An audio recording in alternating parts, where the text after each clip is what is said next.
Good evening, everyone, and welcome to your Rangers review. It's your transfer deadline day special, and we're going to be on for the next 2 hours as we count down to the transfer window closing. And unlike the previous deadline shows that we have done, it looks like Rangers are actually doing something and signing players, which is very helpful indeed. To join me on the first hour of the show, I'm joined by firstly, Joshua Barrie. How's it going, Joshua? It is going better than the last 3 times we've done this, Derek. Good to be with the two sensible, I'll say Adam, one sensible member of the panel tonight. Seasoned. Yes. Adam Thornton also joins us. How is it going, Adam? Yeah, a bit better than a couple of hours ago. Definitely, I think this is the first time I've done this with you guys, maybe. So yeah, looking forward to seeing what happens. Yep, you and me both. Certainly looks like Rangers have been busy today. Pretty slow day, but the wheels are starting to turn now. And the latest, we've already had a player in the door in the Dutch defender by the name of Naresho Kasanwirjo. Craig Vickers calls him Nana when he had his interview on Rangers TV, so I think that's what we'll be calling him from now on. But he has arrived on loan from Feyenoord, 22 years of age, and pretty versatile across the back. Spent last season on loan at Rapid Vienna. Hasn't quite worked for him at Feyenoord, and he's been allowed to leave, and he has signed that loan deal for the season. So he has arrived. And Joshua, news emerging a couple of days ago that we had on the site, the Albanian number 10 from Sassuolo, Nedim Bajrami. It looks like that deal is on and is set to be completed soon. Yep. What is it? Just under 2 hours until the actual window slams shut, whatever that means. So just expecting confirmation now. Kind of seems to have taken a twist in the last, and today we reported on Wednesday, is it Friday today, Wednesday afternoon, that Rangers were interested and that they'd held talks with the player and his representatives. At that moment in time, it looked more likely that it was going to be a loan deal with an option to buy, as opposed to what's materialised now, which is that it is a permanent transfer. I think that on the basis of not just looking short-term, but long-term, Derek, that makes sense, because we already know that Václav Černý has arrived on a loan deal without an option to buy. He's someone that will probably be quite tricky to acquire permanently, given that he's still got a contract with Wolfsburg until 2027. Whereas Bajrami, if you're able to then, as Rangers, are going to be able to get him in on a permanent transfer, barring just the announcement being made of that transfer now, then it gives you a little bit more long-term stability. So we can talk a little bit about what he's like as a player. And obviously he addresses that problem position that Rangers have needed to address all summer. But as we spoke about this morning, Derek, it was still active in the background, but it wasn't clear either way what was going to happen. But it's materialised this afternoon that unlike being an initial loan to buy, it is going to be a permanent transfer, but now expect him to be unveiled as what's that Rangers' 11th permanent deal of the summer, if you include Mohamed Diamante's loan becoming permanent. Yeah, 4 million euros, Adam, is it the fee being reported? A permanent deal this would be, not a loan offer. He's, according to Italian reports, he's pushed for his club to accept Rangers' offer. He wants to join Rangers and play in Europe and what have you. You excited about this, boy? Yeah, I am excited, actually. I think he looks good. It's obviously came out of nowhere, so not really done too much in terms of watching how he plays. He was someone that I remember. He had a really good season at Empoli when they first came up to Serie A. Sassuolo had a terrible season last season. I didn't really follow them too much the season before. But I certainly remember him being one of Empoli's key players. They had a really decent team that year, got promoted, and I think they finished about 12th maybe in the league, which is no mean feat when you just come up. And he was their sort of key creative outlet. It's an interesting one, though, because I'm not sure where the money is for this one. Is just sort of not necessarily just appeared from, but seems like we've been priced out of targets, so it's never really too sure how the dominoes fall. It feels like we have been, certainly for the bigger wage signings. We've been waiting until one goes to then bring in a similar player. If you look at Lammers for Czerny, Goldson for Proper, and then now Cantwell for Bajrami, it does feel a little bit one in, one out in that sense. I guess you could argue Davies and Nana as well. It does feel a little bit one in, one out in that sense, but obviously other players are leaving as well. So I am still surprised that if it is a full 3.5 million, I'm surprised that has been kicking about, whether it is wages saved, the old FM Football Manager slider, moving wages into transfer fees. I don't know, but I'm a little bit surprised that's come out of nowhere. It probably asked a couple of questions. Have we missed out on one or two other players that we could have brought in before this? But ultimately, I think as the window ticked on and as we got that other defender in, I would have preferred a number 6 to come in and sort of flip how the midfield plays, but a number 10 would have been probably next priority there for me, so I can't really grumble there. He does look really talented.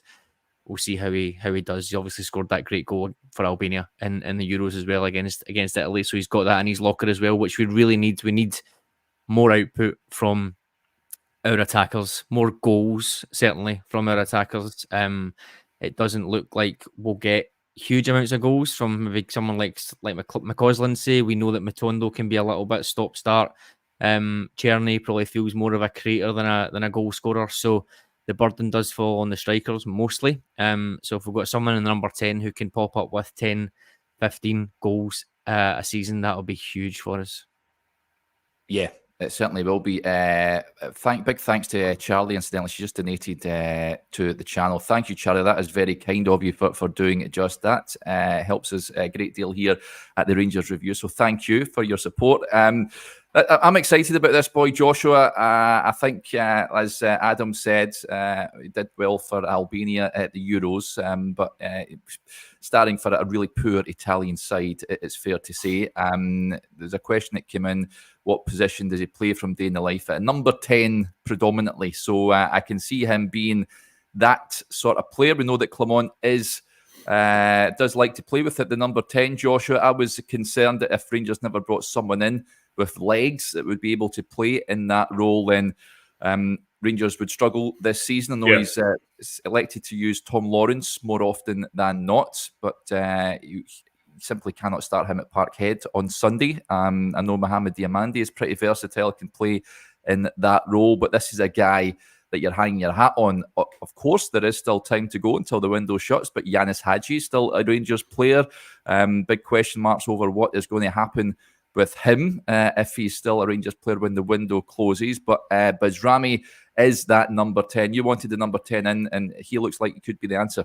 Yeah, well, Adam and I have started a new podcast, and the tagline roughly was that we speak about things that 60% of people in the morning briefing or you think are too boring to feature on the show. And one of the topics that we covered was this idea of Clement inherited a lot of number 10, so I think it could be a little bit confusing as to, okay, well, why have Rangers had 5 or 6 players in that position if you include Lammers, if you include Lowry, Hadji, Cantwell, Dowell, Lawrence, that's 6. That's before you think of someone like Diomande as well, who played there last weekend. Why is it that Clement has only been left with one player in that position? And I think, again, that comes down a lot to the style, the overall style of play. Adam and I spoke a lot on our Tactics podcast last week about Chefty, the comparison between Chefty and Barisic. If you cast your mind back to the Ross County game at the weekend, where does Rangers' first goal come from? It comes from Chefty beating someone at left back, making up ground, committing a player, getting the ball into Tom Lawrence, who did well and had a good game at the weekend. But it all comes from him progressing the ball individually. And I think what you've seen with Chefty so far is he's comfortable with that responsibility. Barisic was a different type of player. He wasn't going to run the ball for you. He wasn't going to carry the ball beyond players in the build-up. He was someone who suited a bit of a slower style of play, so he could get into the final third. Maybe midfielders rotate down into his position. He then delivers a final ball in the final third, which obviously, as we saw over a number of years at Rangers, could be really effective. The point is, 2 different styles of player for 2 different styles of play. And I think you've seen this with the number 10s that Clement has had at his disposal. He's not had someone who I think necessarily thrives when they're in big spaces on their own, as opposed to maybe in slightly more crowded areas, but they're better with players around them. Someone like Todd Cantwell I don't think his ideal situation, I don't think his ideal style of play is Clement's. I think his ideal style of play is something like Michael Beale's, where he's got freedom, where he's playing in combination with other players. He's not someone who, if you think of even Old Firm games, Derek, over the past 12 months, how many times the 2-1 defeat that Rangers suffered at Parkhead at last Christmas time, think how many times in that first half did Rangers seem to have so much space going into transition, but they've just not had players who you think are a threat in there. A whole roundabout way of saying, I think Bajrami, from the limited amount of time I've spent looking at him, should be a player who's more suited to that responsibility in Clement's style of play. You'd think that is the case because Rangers have obviously brought him in for this season, and he needs to hit the ground running, because even with his signing that attacking area, I still think that's pretty light. We know that Rangers turned down a loan offer from Norwich City for Rabbi Matondo. They've got Oscar Cortez to come back in there. Scott Wright has left. Bajrami's going to have to play a big part in the fact that Rangers are going to allow a fee to go out to bring him into the club, suggests that they believe he can do that. Yep, you mentioned there Todd Cantwell. He has been unveiled as a Blackburn Rovers player. So he has moved back down south on a permanent basis. Undisclosed fee, believed to be around £500,000 to £600,000 for him. He's been speaking to the Blackburn website. He says it's nice to get it done. You have to be patient as a player when you have been in the situation I've been in.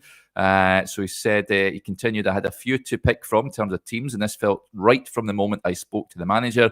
I've spoken to a few managers over the last few weeks, and I think there's a lot to say for going with your heart. The manager gave me a feeling that the others didn't. Ultimately, I feel it's the right place to be at with the club who I've always enjoyed playing against, a club with a big history and with a lovely stadium. I was looking for a new adventure, and the interest came from a couple of weeks ago. As soon as I spoke to the manager here, I really wanted to see the proposal and what we could get done. It's an important time in my career.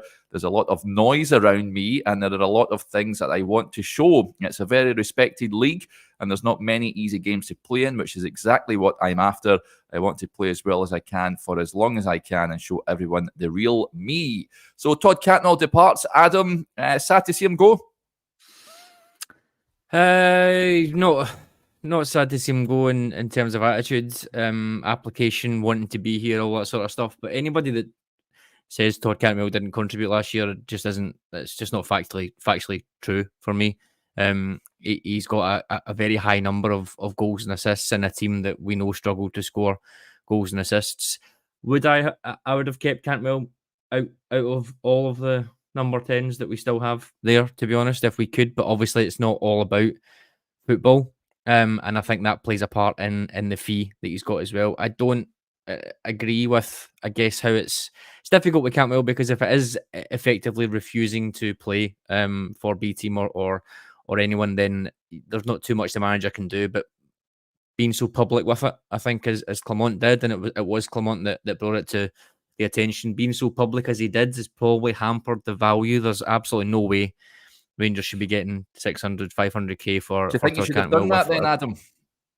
I don't know. It really depends how it's worked. It really depends if it's a game of chess and we need to get those wages off the wage bill, and any fee would do to allow us to do this Bajrami deal.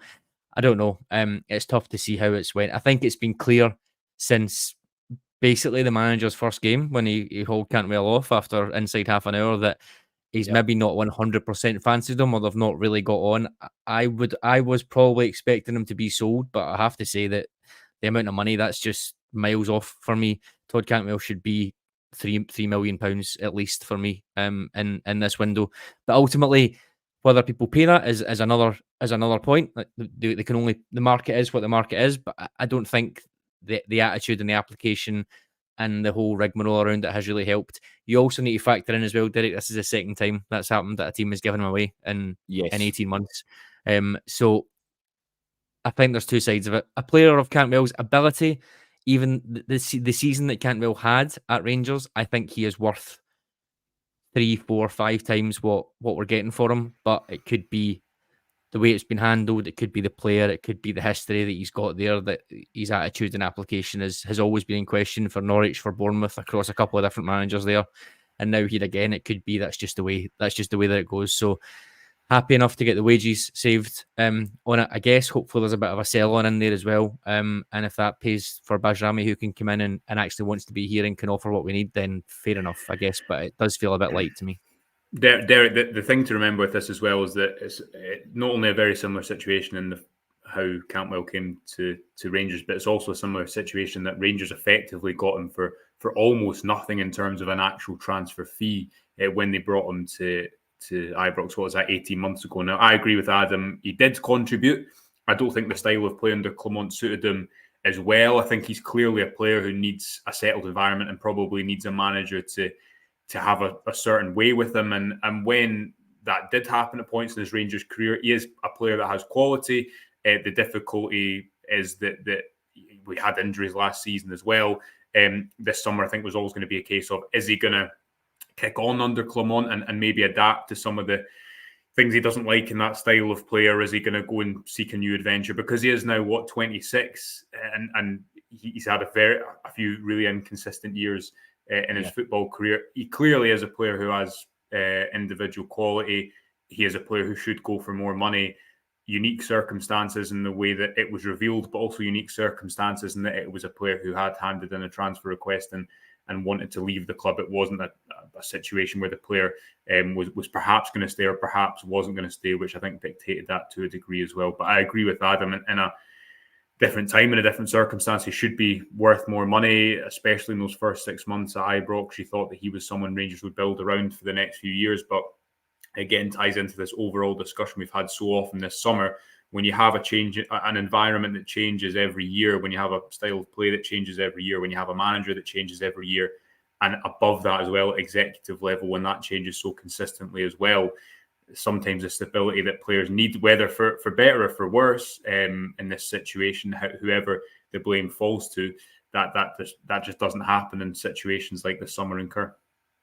Yeah, I'm enjoying this show already because there is players to talk about and breaking news to break as well and discuss, which is exciting. This is how transfer deadline day shows should be running. Mark McAdam, who's from Sky, has tweeted that Samuel Edozie has multiple options to leave Southampton on loan today. It's believed Rangers, Sheffield Wednesday, Sheffield United and Swansea, as well as 2 other unnamed Championship clubs, are all hoping to land the former Man City man. It's up to the player to decide where he wants to go. He's a winger, 21 years of age, been at Southampton for the last couple of seasons, came through at Manchester City, and he's been allowed to leave the club.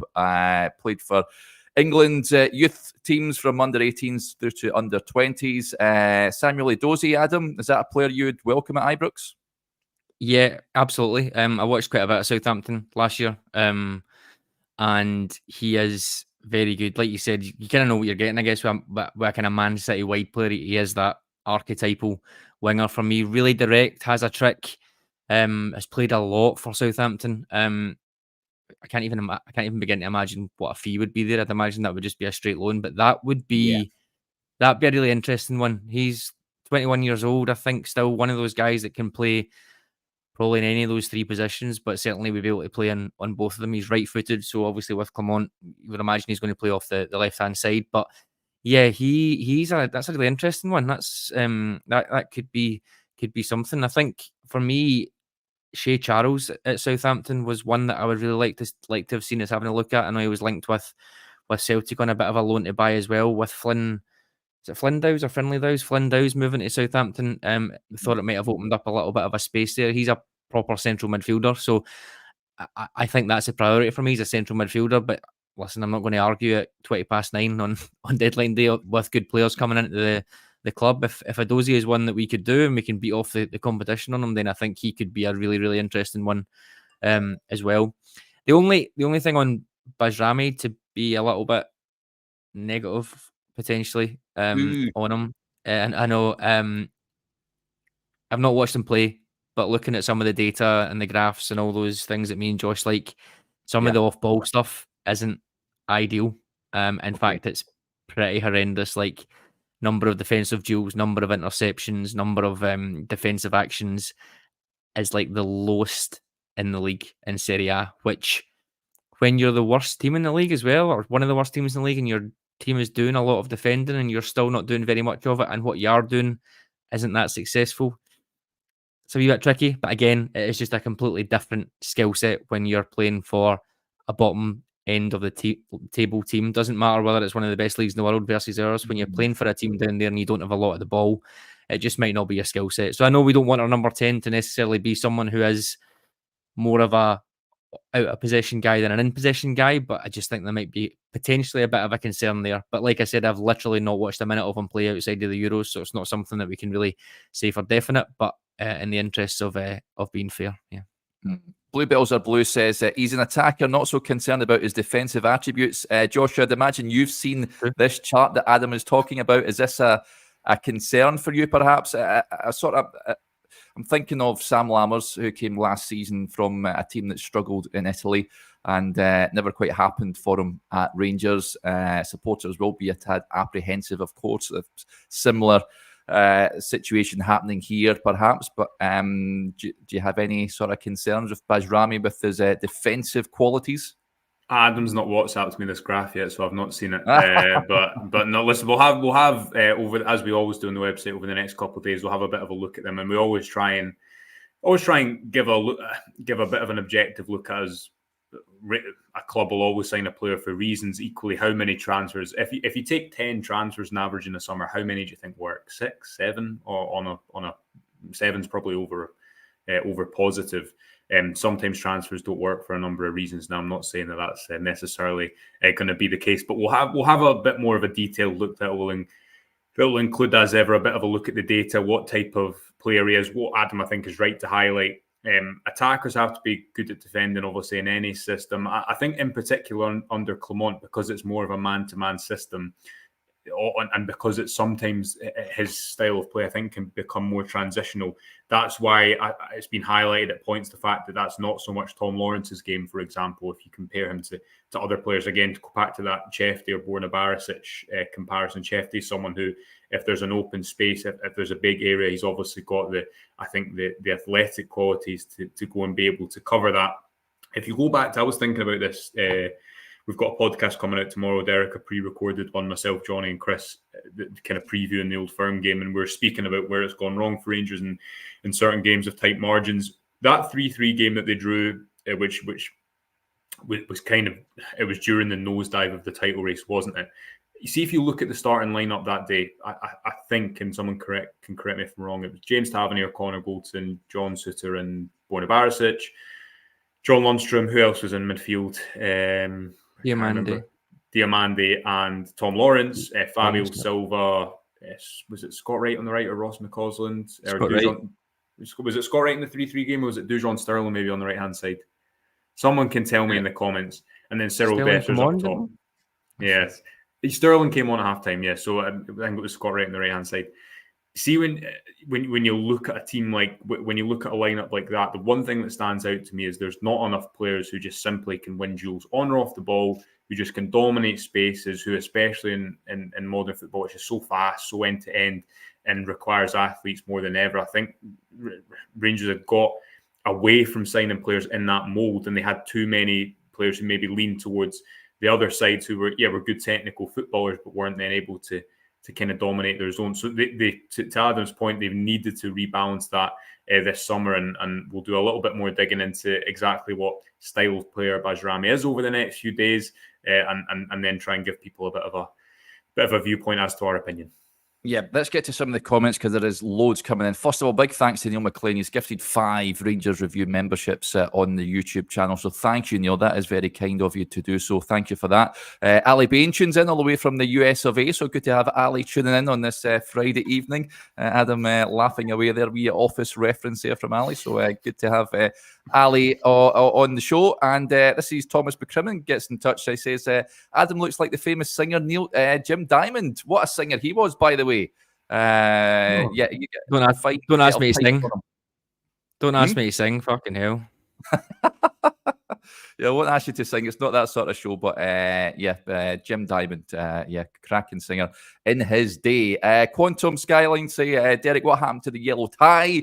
It's been ditched tonight, but Charleston says, Derek wears a yellow tie in the second hour. Trust me, if you want me to wear a yellow tie, folks, let us know in the comments and I can go up and change around about the way mark. Josh is shaking his head when we get Stevie. And we're getting... It's been a long summer, hasn't it? So I think it's only right to end in that way. Yeah, so Stevie and Chris are coming on for the second hour of the show. So, let us know if you want to see the yellow tie, folks. I'll run upstairs and get it on if that is what you would like. But, let's move on. Another winger that has been linked, and we've discovered today that his move has fallen through at Getafe, is Ibrahim Adel, the Egyptian winger that plays for the wonderfully named Pyramids FC.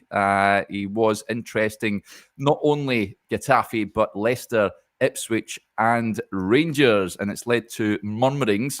If that move has collapsed, could he be heading to Ibrox? Adam, is that a player that would excite you? I'm just trying to think of the pun that I sent to Joshua about him, and it's completely went out my head. Must have been good. Yeah, it must have been. Not seen him at all. To be honest, I guess you can kind of tell. I don't know. You get a picture, I guess, of what a type of player is. Like I've seen a little bit of YouTube compilations and things, and it's an easy sort of comparison to make with maybe guys that we've already spoken about, those kind of left-sided wingers that Clement likes. He certainly seems highly rated. He seems. I know he scored a few goals at the Olympics. I think he scored 2 against Spain. It certainly seems to be a competition that we've looked at. Obviously, there's been Egamani came in from his exploits in Morocco under 23, and there's been a couple of others that have been rumoured. So it seems to be a competition that we've kept our eye on. And then also we've been linked with quite a few players from that kind of region as well. So that's an interesting one. I was going to say the fee might be prohibitive, but we seem to have found millions down the back of the Copeland couch. So I think we're looking good there. So yeah, like a left winger and a number 6 would make me pretty happy. Certainly it'd make me ecstatic based on where I was about 6 hours ago. So if something like that was to come in, I think he's someone that could be really, really handy for us. I think we were linked, was it January or the year or last summer? We were linked as well. So it's maybe someone that's been on a list somewhere that we're trying to make a move for. So don't know huge amounts about him, but he certainly seems to be quite talented and pretty highly rated. Yep. Again, Joshua, it's another winger, so it's clear Rangers are looking to strengthen in that area, aren't they?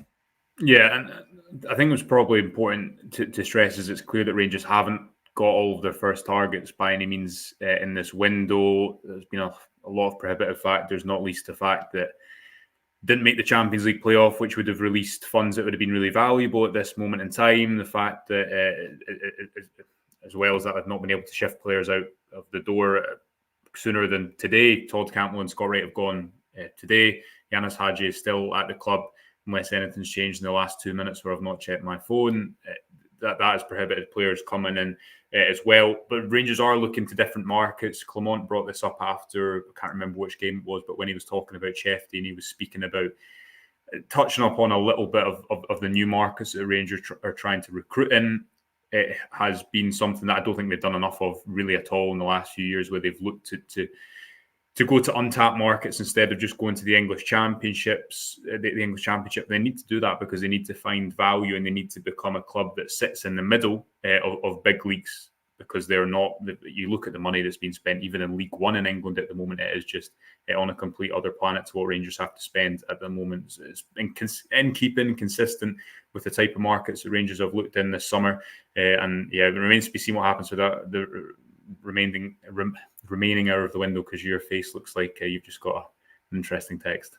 Yeah, no, it's just there's a lot of names flying around at this moment in time. We've still got 90 minutes of the window to go, but that defensive midfielder there's a midfielder that's I'm not too sure on the name, Joshua, but hopefully it'll become clear a little bit later on. The Rangers are interested in another player apparently from Italy, but I'm not entirely sure who it is, but we'll try and get some detail on that as the show goes on. But yeah, love it. That is what it's all about. Let's talk about the player that arrived in, Joshua, this morning. I don't think it's someone that we were pretty familiar with before we came on the show this morning, and that is Narisho Kasanwirjo, or Nana, as he was named on the Rangers TV interview by our good friend Craig Vickers. I'll read you some of his quotes, folks, and then we'll get your views on them. Joshua, he says, I'm very excited to join the club, to play for the club and play for the fans. I spoke with the coach and we had a good feeling. I think the most important thing for me is to play and help the club as far as I can. I was in Holland with my friend's family. I was playing at Feyenoord still. Yesterday in the evening, around 8 o'clock, my agent called me and said, we are going to Rangers. And I was like, okay, I will pack my bags. We fly in the morning. And then he added, it's really a big club, obviously. It's a traditional club with a lot of memories, a humble club, but we want to win games. We need to win games. We want to take the level of the club up. It's a good step for me. I am a feeling person. What the coach told me about the club, what the assistant coach told me about the club, you have to play with your heart. That is what I like. I think this is a really good club to play with my heart and show what I can do. And you can read those full quotes over on the Rangers Review website. Folks, do go and check them out. Interestingly, when I spoke to Johan Brinkel, the Feyenoord podcaster this morning, he says he could be someone that could either play for the Dutch national team or be playing in the amateurs in a couple of years, Joshua. He's at a crossroads in his career. I think this is a very good move for him by all accounts. No one really seen it coming. Very good club for him to go to. As we touched on, spent last season on loan at Rapid Vienna. He will come in, pretty versatile across the back, can play at right back, centre half, left back, and also central defensive midfielder as well. Good signing for you? Yeah, well, I think you can see by when he's obviously found out about the move that it's one that's moved pretty late in the window. Why has that happened? If you look at the position of the park that he's coming in to fill, he's coming in to give you an option at centre back. He's coming in to give you an option at right back. We spoke about it slightly on the morning briefing today, didn't we, Derek? I'm going to go with Nana as well because I don't want to offend anyone with my pronunciations. The Groningen 2 seasons ago, so he moved to Groningen in 2021, played predominantly as a centre-back there. He's also played as a right-back more recently when he was on loan at Austria. He's a more natural fit. I wouldn't say an inverted full-back again. He's not someone who I think is going to receive on the half-turn a lot, and there's a lot of type of different full-backs. It's not just someone who moves inside the pitch or someone who moves outside the pitch. I don't think Clement always needs his full-back to move inside the pitch to get on the ball and progress the ball as a midfielder in their own half, but what would be useful for his style of play is someone who's pretty comfortable in that position off the ball, who can cover big spaces. He spoke about that in his Rangers TV interview. I always think it's interesting when you ask a player how they see themselves as a player, what comes to mind first and foremost. And he spoke a lot about his ability to win duels and that sort of thing. That's clearly an area of strength in his game that he's identified. So he has that element. He's able to play at centre-back as well, but he's comfortable and confident on the ball. Do I think he's going to come in and be a starter? I don't know. Again, only seen a limited amount of him. Niels Koppen, speaking on Rangers TV today as well, said that he was a player he was aware of from his time in the Netherlands, but he gives you the option of rotating with James Tavernier, probably pushing Dujon Sterling into central midfield more often than not. Don't expect him to play at the base midfield ahead of Sterling, for example, but also give you options at centre-back, because that is an area, especially now that Ben Davies is gone, where Rangers look pretty light. They've got Nsiala, who's hardly played any professional football. Robin Propper is going to be your left centre-half more often than not, and yes, he's right-footed, but he's played at left centre-half predominantly for FC20 for the last 2 seasons. That's the position that Rangers have signed them from, effectively, so it's not as if they're moving him somewhere else. Liam Balogun, we know, can't play football that consistently because of his injury record, and John Souttar has had a good injury record over the past year and a half, but again, he's not played a full season for Rangers in really good form. You still need options in there. So Nana should give you options across the board in those different areas. I do think he'd be a bit more of a natural fit for Clement at right fullback in terms of what he wants to do, and compared to maybe the type of role that James Tavernier is adapting to at this age in his career. But as he himself talks about how the move materialised, clearly one that's come up quite late in the window. Yeah. How's my mic sounding, folks? I'm getting a few comments saying it's a bit crackly. Is it sounding okay now? It's fine. Fine, yeah. Right, class. It's having a wobbler, but thankfully we're back on business. A little Rihanna reference from Neil McLean says, "Oh Nana, what's your name?" Oh Nana, I can see the Ibrox crowd singing that with gusto as soon as we see him in action. Thank you to Duncan Smith for donating to the channel. That is very kind of you, Duncan. That's brilliant. Love this. Dams gets in touch. Got the missus watching along with me. She just loves Deadline Day. You've got a right cracker there, by the way, buddy. That is superb stuff. The only show in town on this Friday evening. Right, Adam and Joshua has went to great lengths to construct the squad chart. Now, caveat that, to quote John Bennett, that was done before we learned that Bajrami was on his way to Glasgow, so he is not included in this. But Joshua, do you want to fire up the squad chart, and we'll have a look at how the squad is looking at 24 minutes to 10 on this Friday evening. And let's just go through that squad chart to see where the problem areas are still, do you reckon, and how confident you are that this squad is capable of going on and having a successful season. In goals, Butland, Liam Kelly, of course, arrived earlier on in the window as cover. And Mason Munn, of course, very highly rated young goalkeeper. No real concerns. There was a rumour earlier on in the day that Ipswich Town were planning on making a move for Jack Butland, but that was rubbished fairly quickly. Goalkeeping isn't an area of concern, is it, lads? No, not for me. Obviously, if Butland was to get injured, then there's a potential issue there. But I think that would be the case anyway. No, I don't think so. I think that's absolutely fine. Butland obviously did not have a great end to last season, and it sort of felt like he might be picking that back up again this season. But the last couple of games, he's made some really big saves, particularly in the Motherwell game. That save that he made was really crucial. So yeah, if he's getting back to where he was, then happy days there, and there's absolutely no issues for me. The back line, Joshua, I've got to say, I know we've just discussed the lad that we've signed today, but still a little bit suspect for me. We know Ridvan's out injured for the foreseeable future.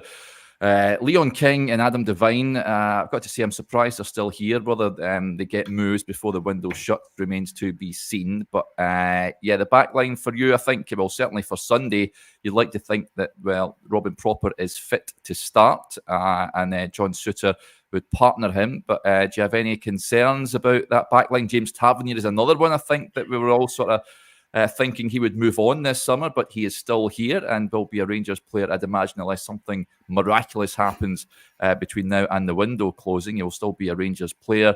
And the left-hand side, of course, Jefte coming in.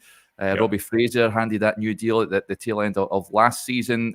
What's your feelings about the defence? Still a bit light, probably. In an ideal world, Rangers would have signed another out-and-out centre-half alongside Robin Proper, just been discussing Nana and the different positions that he can play in. We've put him as the backup right back, and we've put Dujon Sterling as a backup central midfielder, but obviously that's open to change. And Dujon Sterling, it's important to mention, he can also play at centre-half. It's important for me that he doesn't just play anywhere and everywhere this season, because eventually I think that will harm his development. Eventually I think that will harm his performances. It can't not. Maybe it can benefit the team over the course because you've got someone who's capable of filling in a 6 or a 7 out of 10 every week in varying positions. But if you're a football player, I'd imagine that you want some consistency in the position that you are playing in. So the back line probably still needed a little bit of work. Obviously, Nsiala hasn't played really any professional football at all. John Souttar, when he came to the club, his injury record was really bad. He played a lot of football last season, and it looks as though that is behind him. Leon Balogun, as long as he's a rotation option, should be able to stay fit over the course of the season. Leon King, we've predominantly seen play kind of fill in at right back when he has had limited minutes under Philippe Clement. Ridvan Yilmaz obviously is on his way back from injury, and Jefte looks very exciting going forward. Yet to see what he's like tested defensively the other way. Some reservations about that because in pre-season, for me, it wasn't so much the Union Berlin game, because I think Oscar Cortez had a lot to do with the goals Rangers conceded at the back post that day. It was more the game against Manchester United. Amad Diallo is good at football, contrary to what some people would tell you about his loan spell at Rangers. But I just thought that, and we spoke about this a little bit at some point, I think when we did a podcast when Chefty signed Derek, he's one of these players who seems to be pretty he's left-footed on the ball, but off the ball as well. Quite often you'll see him going in for challenges on his left foot on his right side. So still a little bit apprehensive to see how he does defensively, but certainly going forward, he looks very exciting. And he's still only 20 years old. That's important to remember. There's a number of players in this Rangers squad, Lowry or King or Devine, who we think of as young players. Robbie Fraser, Chefty is a year younger than all of them, and obviously is kind of further ahead in his development, isn't he? Yeah. I've got concerns about the defence at Parkhead on Sunday. I think in the main it's pretty decent for your run-of-the-mill Premiership matches, but the big games in Europe, and I'm sure we'll discuss the Europa League draw at some point this evening, that will get roasted, I think. Adam, how are you feeling on the defence side of things? Is it an area of weakness for you? Yeah, I think so, but only because there's so many unknowns in there. There's no one that you can really hang your hat on now at the minute, and that's because they are on the decline, have made mistakes, get injured all the time, or are brand new. So it's tough to say. It could start to look very, very good. I've been impressed with Shefty at left back.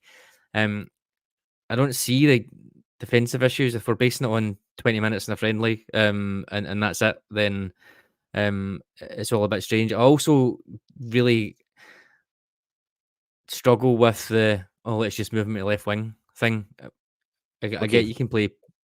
I get you can play multiple positions, and I understand that, and I get he came on in a game where we were struggling for players' fitness, and he wanted to shore things up. It just doesn't feel like a left winger to me. From the limited stuff that I've seen, he feels like a guy that what we've seen with the first goal and at the weekend there, stepping into the middle, driving through. He feels like that guy. On the left wing, I worry that he could just be too one-dimensional, and just try and get a bit of space and put a cross in. So, in certain situations, yeah, but for me, I think he's probably going to be a left back. I would prefer him to be a left back. So, that sort of side of the pitch is okay. I think. For Nana, I think maybe it's just I'm not enamoured with John Souttar at all. I think the qualities that I've seen from a very quick look at Nana is something I'd probably quite like to see in the centre of defence. The stuff that Josh mentioned there, the flexibility that he's got, the amount of the ball that we've got, having someone in there with those attributes while still being decent defensively, very decent defensively, could be something that we are missing there.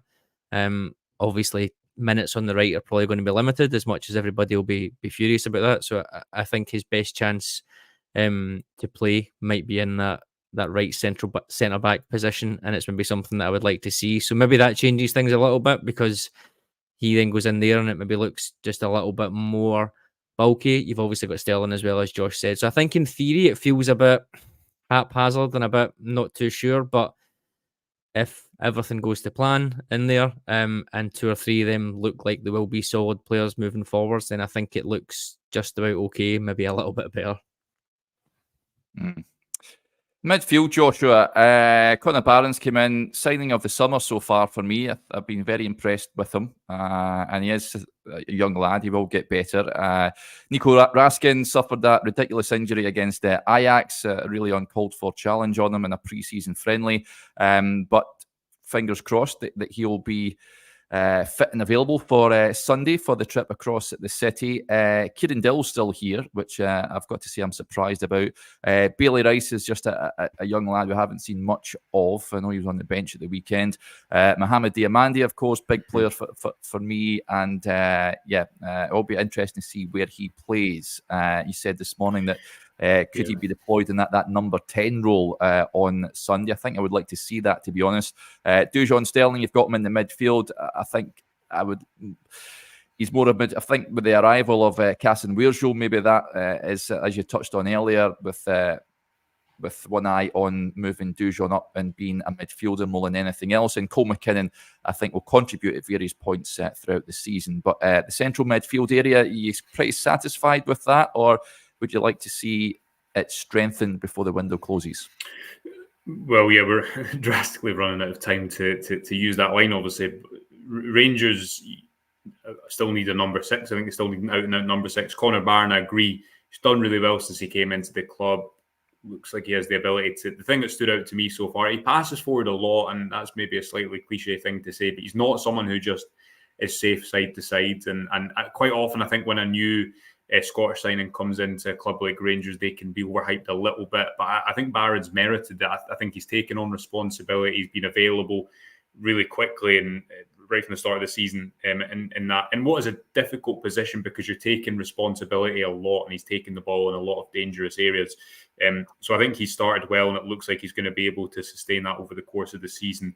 But as mentioned, when he goes out of that position, when he can't start every single game, who plays there? Because Nico Raskin, he was good in the Scottish Cup final. We've not seen him that much under Philippe Clement, and I don't think he's that natural number 6 under Philippe Clement, because what Barron has more than Raskin for me is the ability to kind of slow and speed up the game at the right times. Probably a better passer of the ball. I think Raskin's a better ball carrier than he is passer. He can sometimes be a wee bit wasteful with his passing. We saw when he came into the club that he's a good player, and the question is, can he replicate that over the course of the season when he comes back from, as you say, what was a really unfortunate and unnecessary injury? Mohamed Diamande will be the centrepiece of that. The Rangers midfield would expect him to play higher up the pitch, probably on Sunday afternoon. And Dujon Sterling, again, you've got to build around him rather than just squeezing him in wherever that may be. Given that James Tavernier is still at the club after this summer, he is going to play. I don't think he's going to play as much as he has over recent seasons, Derek, but he is going to play. So for me, I think you'll see Dujon Sterling play more in the midfield than would have been the case if James Tavernier had left the club this summer. Again, still a little bit light. We've not seen much of Bailey Rice at all since Philippe Clement came into the club, but much like other positions, much like the fact that we need to see whether Robin Proper, as he has been for FC20, can be that consistent figure at the heart of defence. A lot of questions still to be answered. Some good players in there probably still need a little bit more for me, especially in that kind of natural number 6 position. Yeah, the number 10 role then, Lawrence, we've got Bajrami there. I'd be surprised if he features on Sunday. He's not in the country yet for a start. Alex Lowry is still here. He has been told he's allowed to leave. Carlisle were keen on him. It's gone a bit quiet in the last couple of days on that one. And Yanis Hadji is still here after he rejected a move to Rapid Bucharest. There was mummerings at Stoya Bucharest.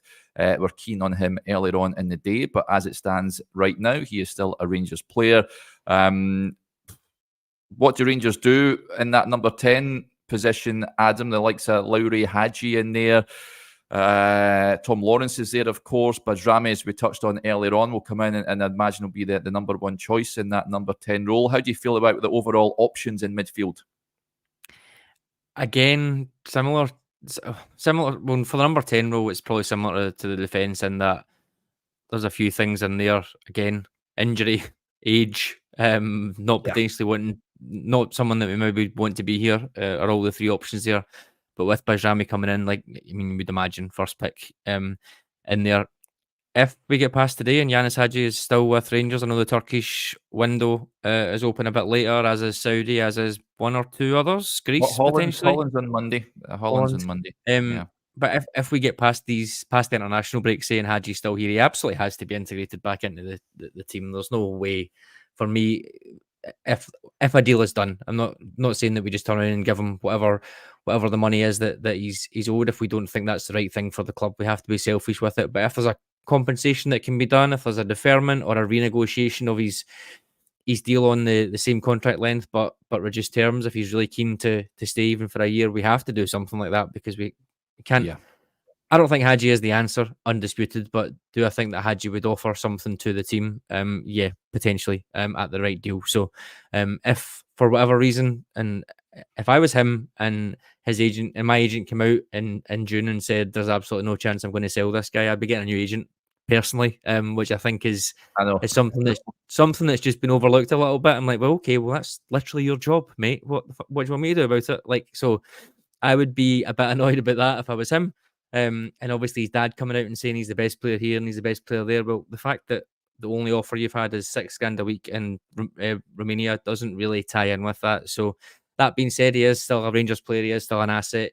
He has contributed in the past. I think he needs to be integrated into the team. We're not so well off that we can afford to lose someone or just not play someone and give them whatever it is, 15, 20 grand a week to sit in the reserve. So I think he needs to be integrated in.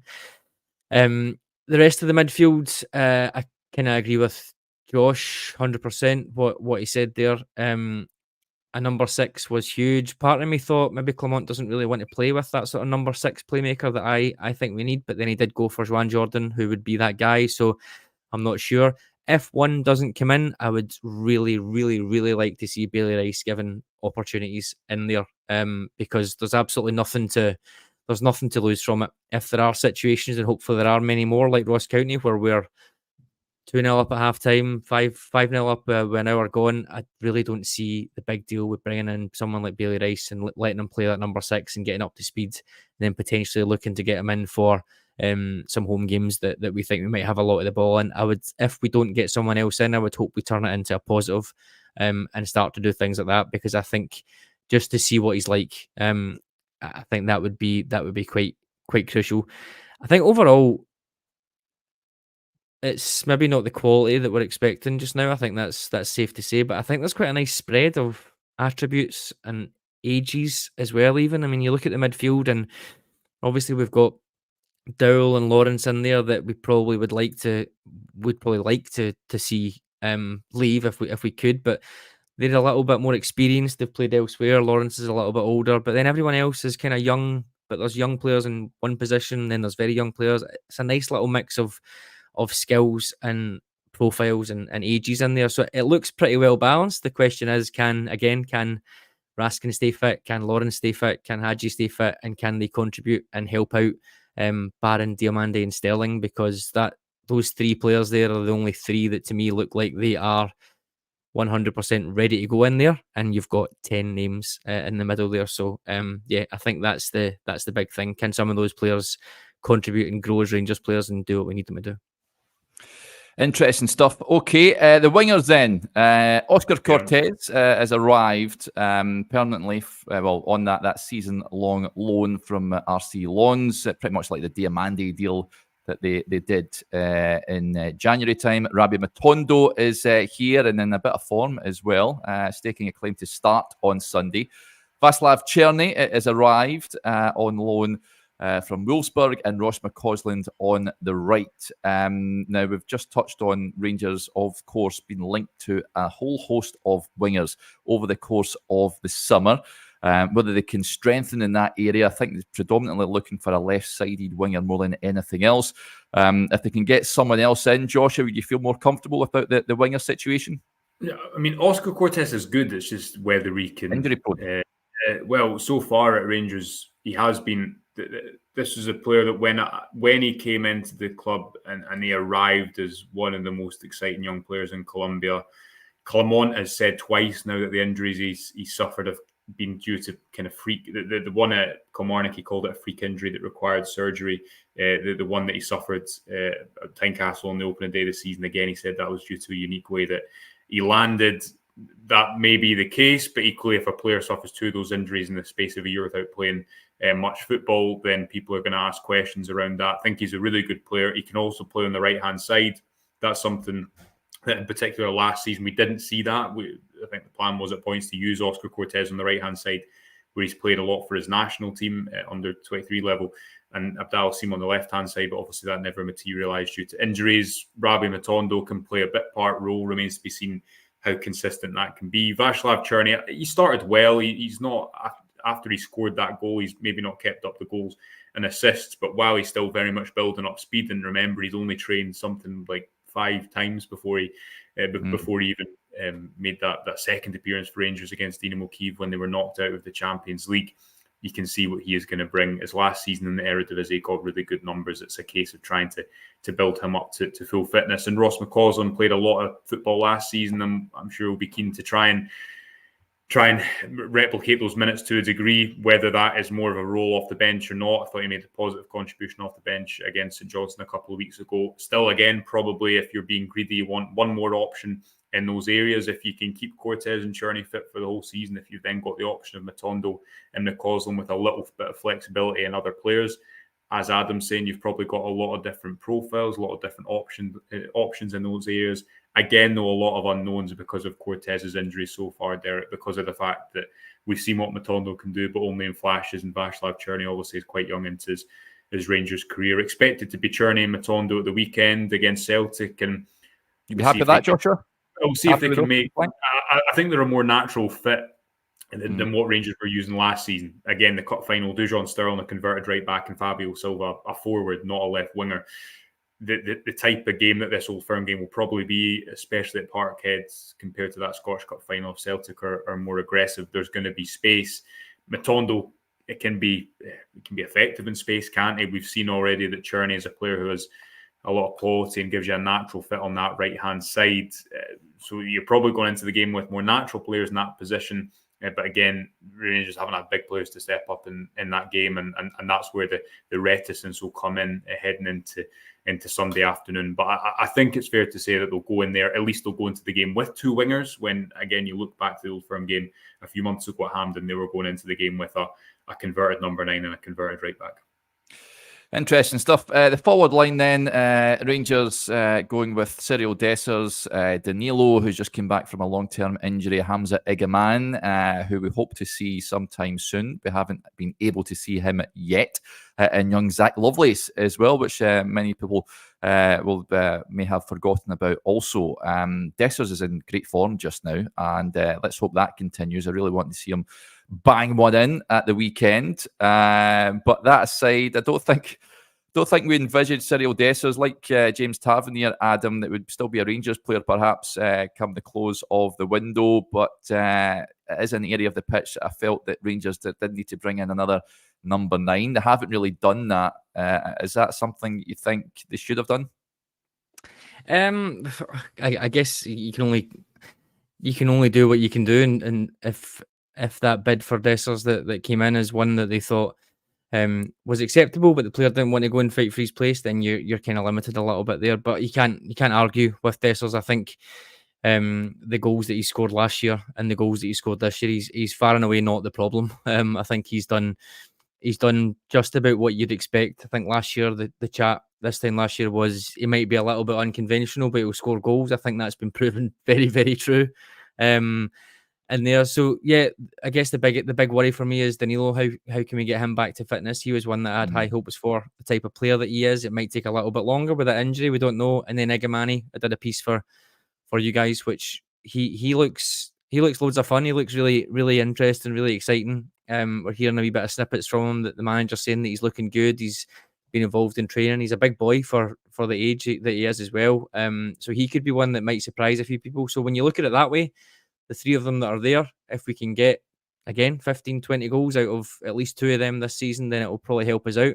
In theory, I think, yes, given the age Dessers is, if someone was to give you £4.5 million back, you probably need to try and accept that if you can, but it's not happened, so we'll just have to wait and see. You can't get that money out the door if the player doesn't want to go. And he will score goals, there's no doubt about it. Put him in the team, he'll score goals. I guess just the concern is sometimes in the big moments or just the volume of chances that he misses. But I've been really happy with him this year. I think he looks sharp. He has missed a couple of chances, but he scored some important goals at crucial times in games as well. You just have to, at this point, I think you just have to say fair play. He's going to be here for at least the next 6 months or so. We know he's going to score goals, so I think we just get behind him and see how it goes, and we hope that we can get Danilo and Igamani into the team as well at points and get them up to speed and firing too. Yeah, that squad then, Adam, with Bajrami added and maybe another before the window shuts, fingers crossed if Rangers can get another body in. Is that a squad that can win the league? Oof. It's going to be really tricky to say there. I guess the number of yellows there tells you that it's such a big change. And again, some of the other ones are ones that we don't rely on. I think it will be a difficult ask if we can somehow get back to where we were from January to March time and get that sort of run going. And the signs have been there, I think, over the last couple of games with the style of play, Jefty coming in and making a bit of an impact in the middle, the Barrie and Diomande partnership, Černý coming in and linking up. I think things have looked a bit better in the last week to 10 days or so in terms of the players' style of play, etc. The goals have obviously been coming in the Ross County game, which really helps. So I think we just need to wait and see. For me, I don't think it's something that you could hang your hat on. I think we probably would have, everybody would probably have liked to have another couple out the door and maybe another 2 or 3 first picks, or at least young players up and coming with potential in on top of what you've mentioned there to give us a bit of a chance. So I'm not 100%. There's a lot of unknowns there, but I do think overall the business that has been done, I think is looking good. I don't think there's any obvious disasters there. Potentially we said the same last year, so we'll have to obviously wait and see how it goes. And I've been really happy with the business out. I think we've done a lot out. You could argue with some of the fees, potentially, but that's bad decisions that we've made in the past. Players on higher wages than maybe they should have been, high wages that clubs can't afford, etc. I think we've done pretty well to get the players out and give us that cost reduction in the wages, which John Bennett mentioned was something we had to do. Whether or not it's enough to win the league, I'm really not sure. Okay, now we'll get the squad chart away. It's nearly time for our 2 new arrivals to enter the fray. We'll add Stevie in. We're still waiting for Chris. I'd imagine he's busy doing some transfer-related stuff. Let's hope he is. But we'll introduce Stevie to the stage. There he is. I thought you'd be wearing a Birmingham City strip, Stevie, but good to have you on. How are we doing? Yeah, I wanted to actually wear a Napoli strip, but they're really tight. Yes. So I can't wear that. I just like to, do you know what? I just like to say, like, Adam is like Drew McIntyre in the WWE, just tweeting during his live show and stuff, just tweeting me abuse. So I love it. So, just the bits that Derek's talking, I tweet that, so. Well, loads of time to do that then. But yeah, I'll need to buy a Birmingham top. So it's a very sad day, Derek. Yeah, commiserations, Stevie. But if you're tuning in, folks, and wondering what we're going on about, Scott Wright, it was confirmed his move to St Andrews earlier on today. He will team up with Ben Davis this season. Birmingham City are spending a lot of cash this summer. It is unbelievable. I think they spent 24 million quid now all in. They are not messing about in League One, but it'll be absolutely hilarious if they don't get promoted. So there you go. That is a gamble you take when you spend a lot of money. But yeah, new owner, and they're looking to get back up, and Scott Wright has been added to their books. Right, I think we'll say adios to both Joshua and Adam. Big thanks for your involvement on the show, guys, and they all now head off into the night. So just me and you at the moment, Stevie. You are waiting for Chris. I can only imagine That's he is taking transfer calls, Derek. You know what I mean? I've already spoke to Chris about 30 times tonight. I was podding myself tonight for 4 lads out there if people want to listen to it as well. And we were talking about signings, and my phone has been red hot all night. So it's been interesting. Obviously, a couple of deals done. Yes. You never know what else can happen. So yeah, we're all hopeful for more. But what do you make of the 2 boys then that have came in, Stevie? The Dutch lad, big right back. He's pretty versatile. He can play across the back line. We're just calling him Nana because that's what Craig Vickers called him on Rangers TV. So Big Nana, you happy with that? We've named him that as well, or the Dutch lad, which is why I was laughing because that's what you called him as well. Listen, I don't know a lot about him. Let's be honest, I don't know a lot about him, but he's worked with Andreas Olderlink before, so there's obviously a connection there. He knows the player, so got to think there would be a kind of knowledge of him. He fits the profile. I know that's really tired. It's such a tired cliche, isn't it, Derek? Because everybody will be watching it saying, Stevie, that's your fancy way of saying you don't know much about him, and I don't, and people are absolutely correct. But I think that what we're trying to do, the age of the player, you know, and it gives us an option to maybe see what he's like, so we can have a look at him. He can cover right back. He's going to. I don't think, Derek. I've spoke a wee bit about this. I think that the way the squad's shaped, I think Sterling will maybe be a midfielder, and I think that Boy will come in and compete, and he'll get game time because I don't think James Tavernier can play all the games at right back, and I think said he won't. Right. Well, I think he needs to be rotated a wee bit in there. So it makes sense to me. Seems like a good kind of addition in that sense. We're going to need to see what he's like, quality-wise, obviously. But, yeah, I mean, he ticks the boxes, doesn't he? And let's hope he's a competent performer. Yeah, well, I can bring you some more breaking news, folks. We said in the last hour that Sky were reporting that Sam Edozie was being allowed to leave Southampton on loan, and he had a number of options. Rangers and a host of championship clubs were keen on him.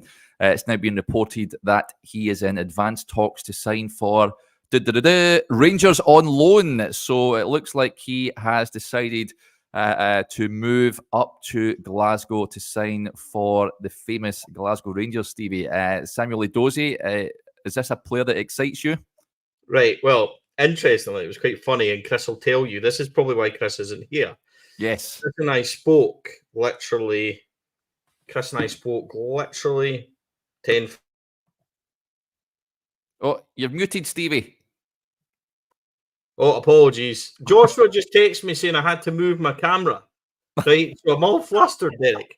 So Chris and I were speaking, and there's been a rumor tonight that we are in the market for one more, and that's all I know at this point, and it's only a rumor.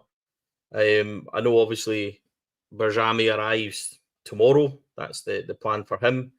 Big Dutch boy's obviously been done and everything today. Yeah. So one more is the rumour. And that's all it is. I'm one, Derek, like I'm not in the know. I don't try and be in the know, and I don't do that. I sometimes can confirm things on social media or give people a wee heads up or whatever. But I don't like putting out rumours. And there's been this rumour for the last few hours that we aren't finished and there's somebody else coming in. So this boy's done all right. He done okay with Southampton. 6 goals, I think, last season. He looks okay. I think he's well thought of. So that's an interesting one. And it's all of a sudden, from being bleak this morning transfer-wise, because I was sitting, must be honest with you, sitting 2 to 3 this afternoon thinking... It's a slow burner. Yeah, this show is going to be a bit of a bust, so... but at least we've got things to talk about. So if this boy is coming, if it's happening, then great. I mean, it certainly fits the rumour of somebody potentially arriving up tomorrow. So that's one to look forward to. Yeah, if it's true. So or if it turns out to be true. Absolutely, of course, but it certainly looks like it is on that one, folks. Sam Edozie looks to be heading to Rangers, but we'll keep you updated if there's any news coming in. Then you'll be first to hear it right here. Just on that, you mentioned Billy Gilmore going to Napoli. Him and Scott McTominay in the midfield there, Stevie. That's a great move for him, isn't it? Listen, I'm absolutely buzzing for the wee man, and I think Italian football will suit him perfectly. I met him for dinner just before he went to the Euros, and he was saying he was loving it at Brighton. And then obviously things have changed with the manager. I think the chance to work with Antonio Conte again for him was such a huge thing. Actually, Derek, it's quite funny because I was speaking to him last week and I sent him the pictures of us in Napoli when we were out there. Oh, with it, yeah.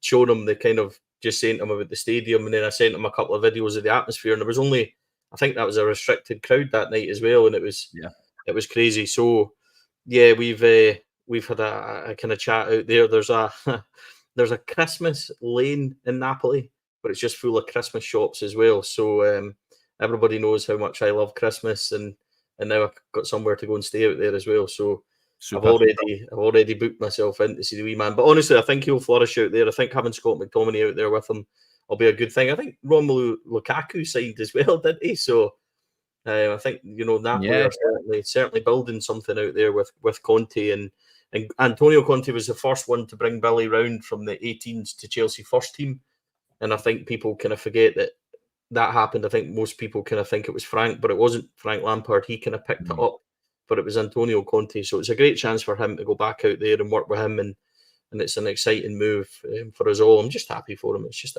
a great move. I think the Napoli top, so Derek, I think they're a wee bit tight for me, so I'll maybe just put it up on the wall. Yeah. Right, we'll introduce Chris. Chris can join us now. So here he is. The night shift's arrived. How's it going, Chris? Good morning, Chris. You've missed the show.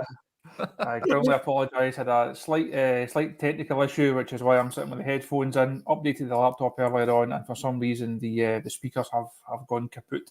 So I'm hoping that's the final issue of deadline day. But I managed to join just in time to hear you talking a bit about Billy there. Delighted he's got that move. I did fear during the week that it might not happen for him, but no, as we spoke about a couple of weeks ago, it's a great move from a football perspective. It's a great move from a lifestyle perspective, and if Josh doesn't send us all out there, all expenses paid to go and it's definitely a 3-man job to go and interview Billy, to go and do the sights and sounds of Naples. So a great move for him. Really pleased for him, and I'm sure, as we all know, he'll go out there and he'll go from strength to strength. He'll go in there and he'll smash it.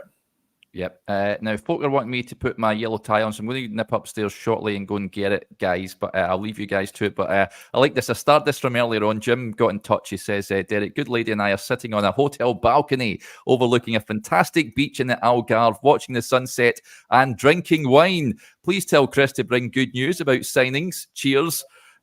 So the good news is, of course, that Rangers have added 2 already, Chris. Bajrami, we expect to turn up tomorrow. And we just mentioned there Sammy Dozie, which came out of nowhere, really, since we've been on air. Winger from Southampton. Me and Steve were just discussing that one. That looks to be a goer as well.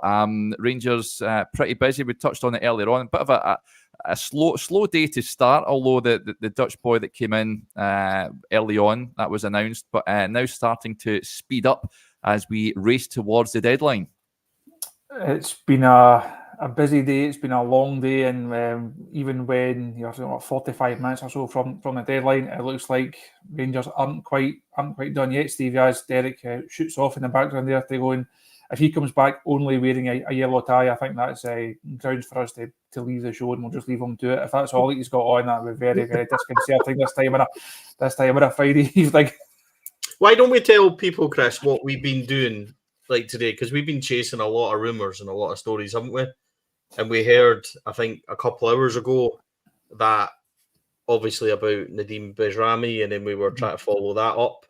And then obviously the big Dutch boy, we knew after that was broken last night that it came around. But there's been this story, hasn't there, of this third player possibly arriving tomorrow. There was links with a Man City youngster. We were all searching and scrambling about who this might be. And then this rumour tonight. So where exactly do you think we are in terms of, is it feasible?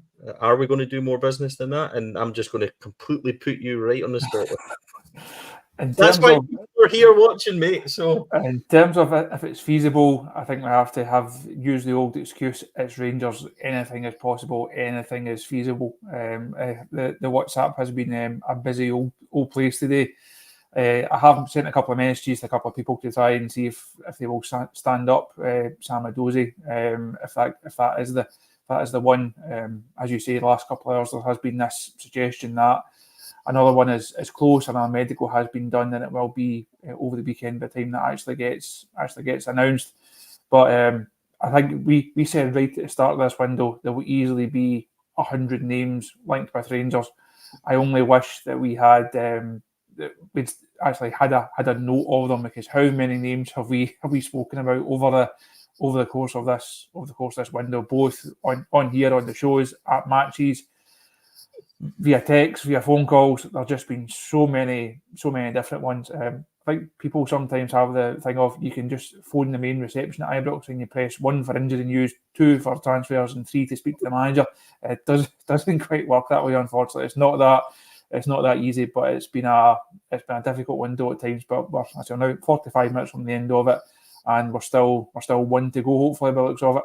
My favourite moment for the window is when you text me the other day with a rumour and then text me 5 minutes later to say, nope, that's not true in the slightest. So I didn't even get the first rumour. By the time I read the second one, I didn't even have a chance to go and look at it. So that's Chris and I's life basically on a transfer window is, have you heard about this guy? No, I'll go and try and chase it, only to be knocked down, knocked back, not get any responses. By the time we do get responses, it's all gone, etc. And yeah, it's that is the transfer window, Chris, isn't it? In a nutshell. It is indeed. It's been a busy few weeks, but I think we've held up our end of the bargain. I know for some reason I have developed this reputation, which I'd like to take take this opportunity and take this platform to completely refute. I think people will find that all of the transfer stories that I have knocked down, if you like, none of those players have gone on to sign for Rangers. None of them are deals that have been completed.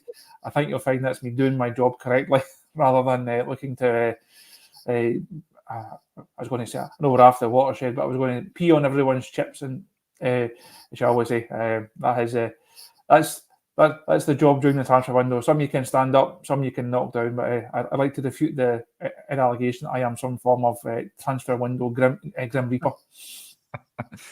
Yeah, absolutely. Apologies, folks. I've had a good rummage around my bedroom. Cannot find my yellow tie, so I apologise for that.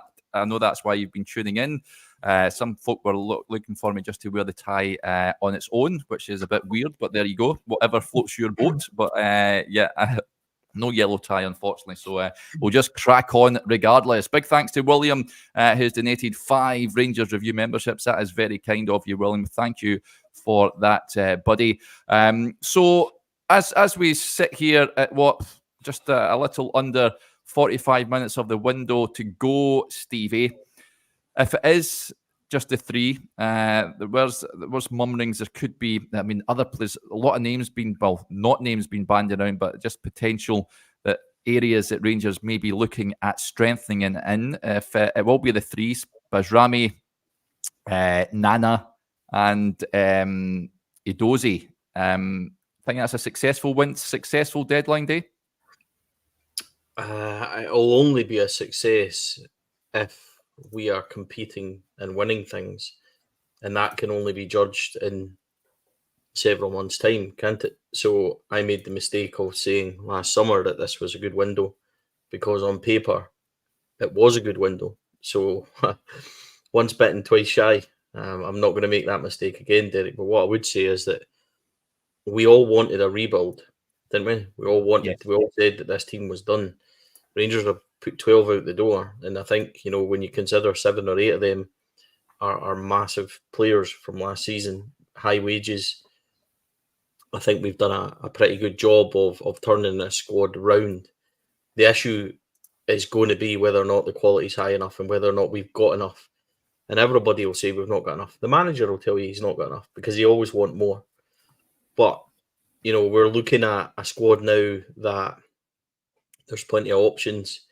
I think this is where it becomes really interesting for me, Derek, because I think now that Philippe Clement, see, when you look at some of the names in there, you want Cortez, Diamande, Raskin. You've got the likes of Danilo coming back. You've got Igamani coming in. Then you've got Jeffy. You've got the experience at centre back. Can Philippe Clement coach these guys to get the absolute best out of them and turn Diamande into the player we think he can be? Can he turn Raskin into something? Can he, Connor Barron, kick on? Can Cortez get his form? If these things happen, then all of a sudden it's an attractive setup potentially. But there's a lot of work to do before we can get there. There's a lot of things that need to fall into place. There's a lot of guys that need to peak. There's a lot of players that need to play really well before we can really say for certain that this window has been a good one and we have enough, Derek. So I think potentially there's a lot of players in there in that squad that can go on and become really good players for Rangers. But it needs a lot of development. Like Diamande, we've already seen enough of him, Derek, to say, but he needs to take the next step. Cortez needs to find form. Jeffy looks okay, doesn't he? All of a sudden, we're thinking this boy might be promising. He needs to kick on and things. So I think that it's kind of maybe simplistic just to say, yeah, it's been a good window or the squad. I think we'll only be able to tell that in several months' time. And that's not, doesn't really matter what happens on Sunday with regards to this window and people's reaction to it. A lot of the squad are young as well. So it's going to, this is going to be one where I don't think full judgment can be made. I like the idea of what they've done. I like the idea of it. And that's all I really say, because it needs to flourish, doesn't it? It needs to come to pass. So a lot of work to be done, but there is potential there. I think that's fair. Yeah. Chris just sent me a picture there. Well, I've just seen of someone's photoshopped you guys' faces on Sky Sports presenters, and it is absolutely superb stuff. So whoever's done that, well done. It is comedy gold. So yeah. Somebody said to you, Derek, this morning, do you know the video of Simon and the In-Betweeners where he comes in to his room and he goes, "Hi, Mum, hope dinner's lovely," and he goes up the stairs and then starts crying. And my face is superimposed into that, and then it's the news of Scott Wright leaving for Birmingham. So there's a lot of very talented people out there, I must admit. I am not one of them. I cannot Photoshop or do anything like that. So there's a lot of very talented people out there, that's for sure. Yeah, most definitely. There's a question that came in. I can't for the life of me find it now, but someone was saying, should we be concerned at the amount of loan deals coming in? Chris, Bajrami will be a permanent transfer, won't it? Just under 3.5 million quid to bring him to the club.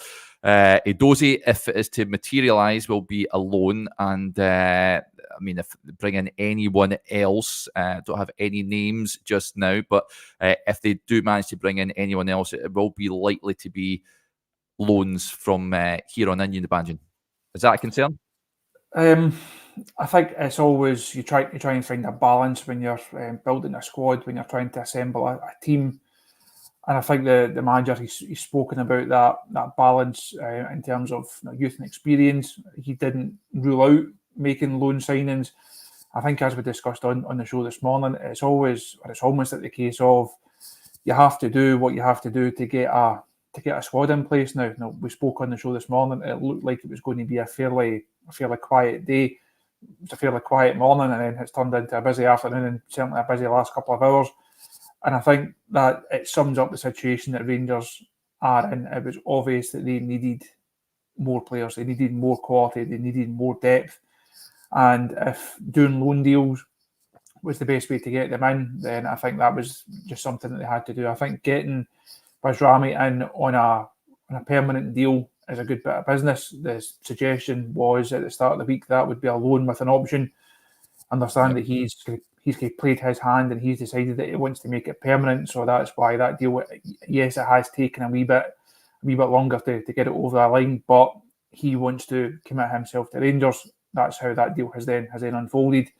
If it comes to Edozie, it looks like that one will be a loan now, but I don't think it's a major issue. Ultimately, if the players are good enough and they have an impact and Rangers are successful, people won't really mind.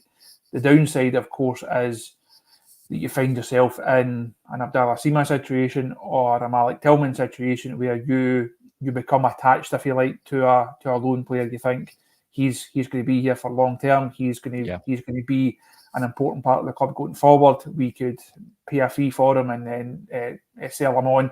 And of course, it doesn't always happen. If you have a loan player who is a promising up-and-coming player, if they're any good at Rangers, the chances of you holding on to them are very, very slim, unfortunately. That's just the way that the market dictates these things. So, yes, there is that negative side to it.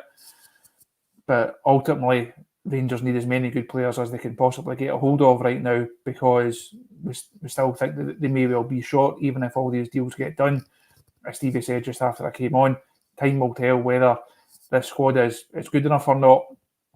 And so the manager and Neil Scoppin had to do what they had to do just to give them a chance. Yeah, absolutely. I'll address this. Andy says, I think someone's asked this before. Derek, is that ET in the cabinet behind you? No, it's not ET. It is actually one of these old-fashioned footballs that I got from AZ Alkmaar, no less. But it is not ET.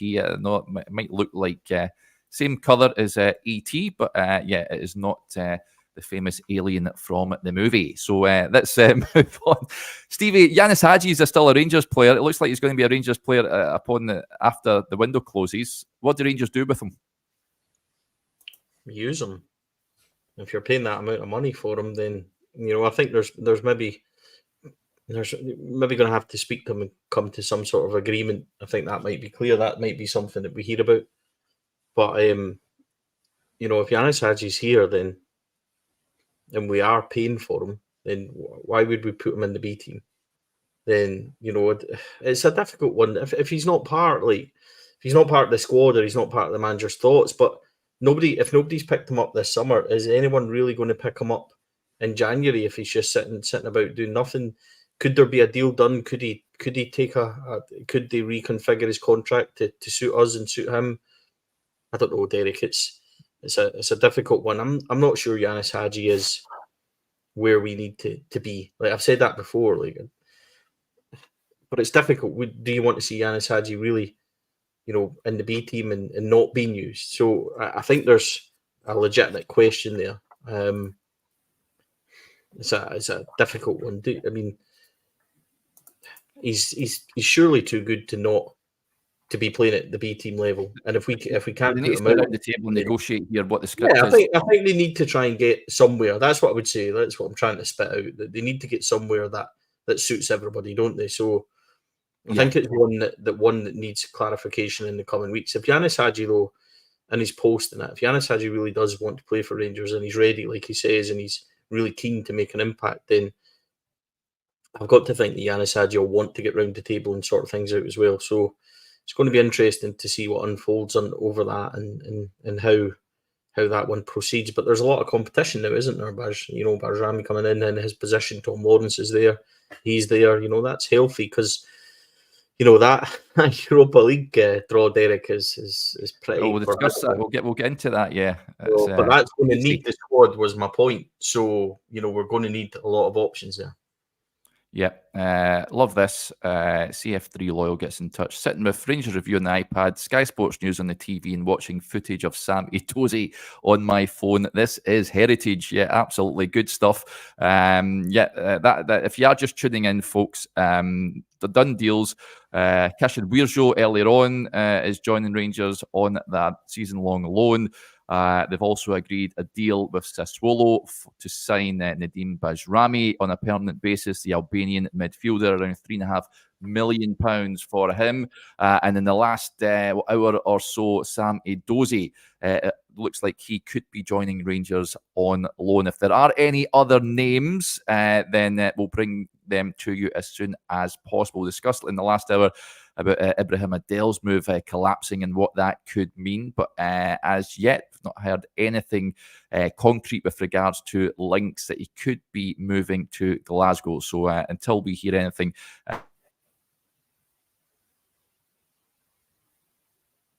we'll just put that one. Moving on, let's just talk about the Europa League draw, Chris, because that's sort of been forgotten about with all the activity taking place. Rangers are going to face some tidy teams, it's fair to say, in the competition in the revamped group stage this season. Two Battle of Britain clashes, Tottenham at home, Man United away, Lyon at home, Olympiacos away, our old friend Union Saint-Gilloise at home, Malmo away, Steaua Bucharest at home, and Nice away. That's almost Champions League quality, that, is it not? It's a very difficult group, more difficult than some other groups that have been drawn over the last 24 hours, I think we can say. It's going to be really tricky for Rangers. Interesting to see how this league format shapes up. Interesting to see what the points are that you will have to get out of it to try and get through to the next stage. We all know from a normal group, as we've become accustomed to, you have a figure in your mind of what it's going to take for your home games, and you pick up a win or maybe a couple of points away, and then that should be enough to get you through. I'm not really sure what's going to be required. Also, the fixtures will come out in the morning. That will, I think, shape a lot of what Rangers can hope to achieve. They could really be doing with getting off to a good start, but there are some really difficult ties in there. Spurs at Ibrox, it's going to be really, really tricky. Man United away also speaks for itself. Union Saint-Gilloise, disappointed that it's not an away trip. That was a really good trip the last time around, despite the performance and the result apart from the game. But being on the Rangers European trip and the game being the worst part of it, that's not really an anomaly in that regard. Unfortunately, that happens quite a lot. If it doesn't even happen for just away trips, watching the Rangers games is usually the worst part of going to watch Rangers. But no, it's definitely a tricky section. Who knows what shape the team will be in by then? We're obviously hoping that there's going to be some more additions. We need to see how they settle in. Need to see how they come into the squad, what they can actually add to this team. So there's definitely something to look forward to for the fans. I think there's good tips in there, some good games at Ibrox, but it's going to be a tall order, I think, to certainly finish it towards the top end of your aspirations. If Rangers can get themselves into that playoff round and have a chance at European football prolonging, or after that break, or after the these January fixtures, that's maybe as good as we can hope for. But no, time will tell. Yeah, absolutely. We'll address this. A lot of comments coming in. CGM55 says, Derek, please address the Esposito rumours in the chat. People are doing their nut over it in the comments. Not aware of this player. Was hearing that Rangers could be interested in a player from plays in Italy, but I don't have any names on that one. So like I say, if we do hear of any names, folks, then we will bring it to you. But yeah, there's a lot of names doing the rounds, Stevie. But you expecting what we're now in the last half hour of the transfer window? Should we be expecting any blockbuster signings, Aaron Ramsey style, do you think, before the window slams shut? I don't think you should mention that name ever again, Derek, to be quite honest with you. That's a yellow card for me. Yeah, right on Chris talking about Euro trips and Rangers games being the worst. Then, yeah, thanks for that. Speaking of the Euro draw, because I'm just going to avoid that question completely. I was thinking about it, and I think 21 points is definitely feasible, Derek. Not for Rangers, but just feasible for somebody in general. So we're in for that's almost the fixture list of death, isn't it? I mean, Tottenham first, Man United away, then Lyon at home, Olympiacos away. I'm pretty sure that did they win the Conference League last year? Olympiacos, didn't they? Yes. Mm-hmm. Beat Fiorentina again, didn't they? Another easy game then. And I think the last four you've got is probably your hope for something, but even there, really difficult. So yeah, I don't know if we could persuade Tottenham and Manchester United to go easy on us a wee bit. So I don't like to be defeatist. They're cracking games, but I think there needs to be a kind of realism in there somewhere that, you know, what I worry about, Derek and Chris as well. This is my biggest worry about that group and about that set of fixtures, is that playing them on a Thursday night and then having to get ready for a Scottish game on the Sunday when it could potentially be really difficult. Then that's what worries me, and that's my fear about it. I don't have any ambition really, European wise, to go and get results in these games, because I think it's beyond us at this moment in time.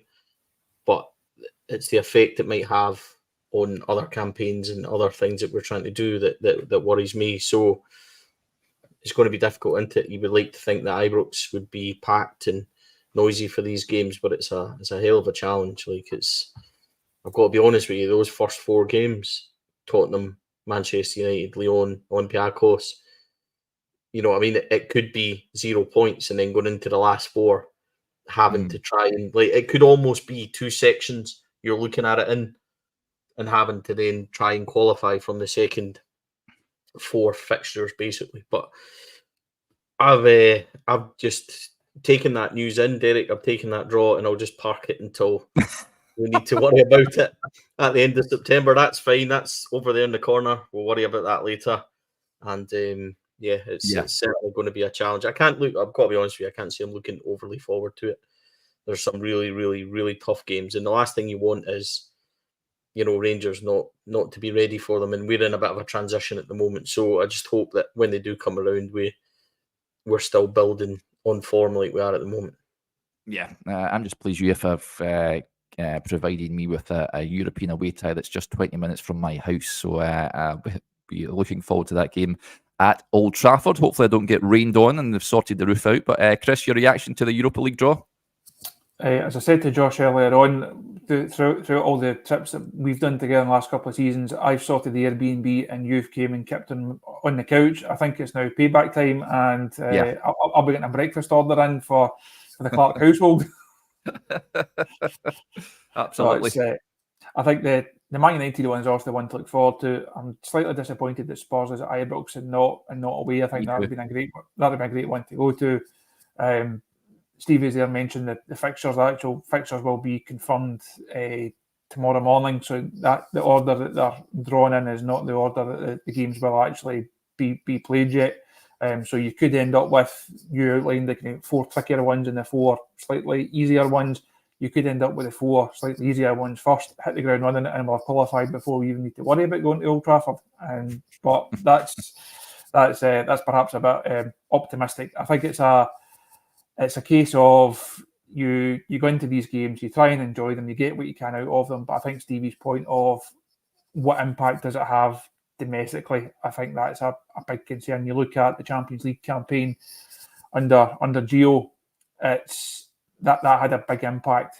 You're playing these games in midweek, you're not playing particularly well in them, you're losing heavily in most of the cases. That had a huge negative impact on the group. I think the manager and players actually mentioned that towards the end of it. So that's going to be a tricky balancing act for the squad. And as we know, ultimately, Europe is not the most important thing for Rangers this season. They have to win the league. They have to make a better go of that if they can get a wee bit of prize money out of this, get a bit of kudos from it, gain some good experience from it, but then narrowly miss out because you've played some very good sides. I don't think many people would be overly upset at that, because it's all about domestic silverware and it's all about the Premiership title. Yeah, it certainly is. Dave with the point says, isn't Derek banned from Rangers European away games? He's always a jink for us. Actually, I beg to differ. Recently, I've got a good record, one in Betis and the draw in Benfica, although Rangers were unfortunate not to come away with a victory in that game in Portugal. So my recent record is pretty good, Dave. So not the bad luck charm as was the case previously. So there you go with regards to that one. Asked Adam. At least you get sent on European trips, Derek and Chris. I'm too busy not getting sent by our esteemed boss, Joshua. Sorry, to cover him when he's out at Germany and all sorts. So I think we should get a wee petition. Where would you fancy, Steve, if you had to go to one? Oh, Nice, I think. Get me sent out there. Chris needs an assistant. I think I've already got my name on that. When I spoke to Josh earlier on, my job for tomorrow morning is to find myself a yacht to go and camp in for the week. Yeah, I think 14 days, Chris, is what we need to statistically prepare for a trip like that. So, yeah, Joshua, I think it's only right, Derek. It's only fair. Yeah, absolutely. Back to the good old days when newspapers used to send people out on scouting missions. You would play Rangers would play a Champions League, a European game in like Tuesday, Wednesday, Thursday, and guys would go out to go and cover the team on that Saturday. So you go out the Thursday, you do the presser Friday, game Saturday. Rangers don't rock up in town for another couple of days. That was officially the good old days of the Scottish press pack. Yeah, absolutely. The good old days, as you say. Sunday then, I mean, as it stands, folks, we're still waiting. That Sammy Dozie news. Rangers in a race against time to get that one sorted before the deadline. So let's hope they can do just that. But ahead of Sunday, Chris, we know that Bajrami will be jetting in tomorrow. What do you see happening team-wise? You think the manager will deviate much from the team that started against Ross County? I don't think any of these new players will be anywhere near a starting 11. I think the team almost picks itself. Now, we spoke about this a wee bit on and off here over the course of the week. I don't think Clement has that many choices to make. So for me, it's Butland, Tav, Suter, Proper, Jeffrey, Barron, Sterling, Diomande ahead of them. Cherney from the right, Matondo from the left, and Dessers through the middle. I don't really see MD. There's no squad options that are pushing the guys who are just back after their injuries, just like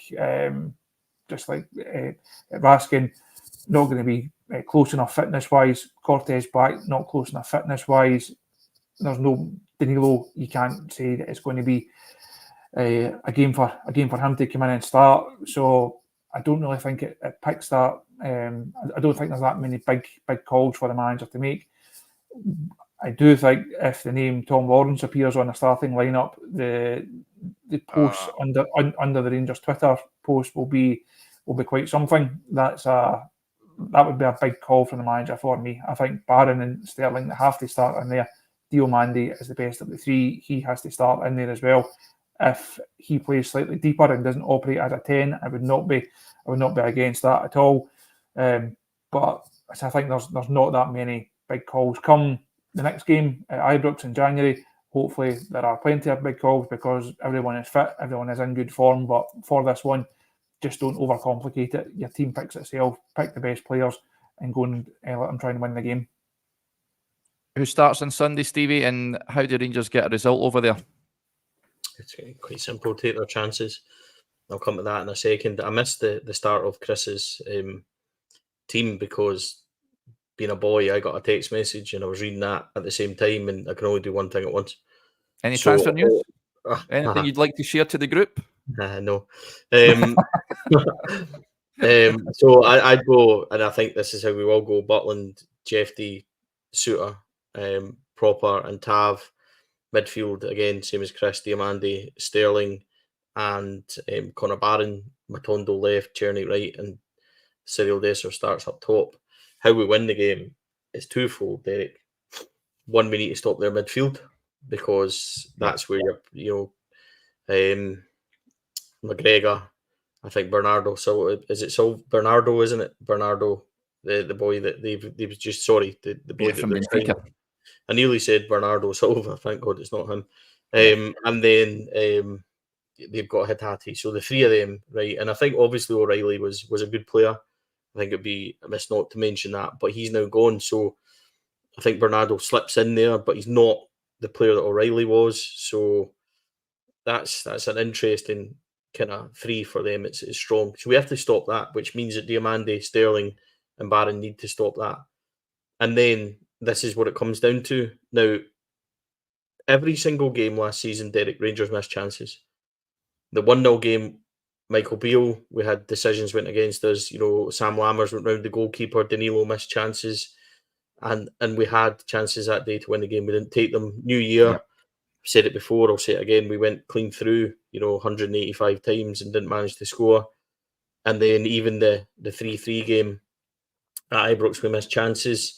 Had goal taken off us, and then even the 2-1 game, Fabio Silva missed two clear opportunities before Celtic raced into a 2-goal lead. Rangers have to take their chances. We will get chances.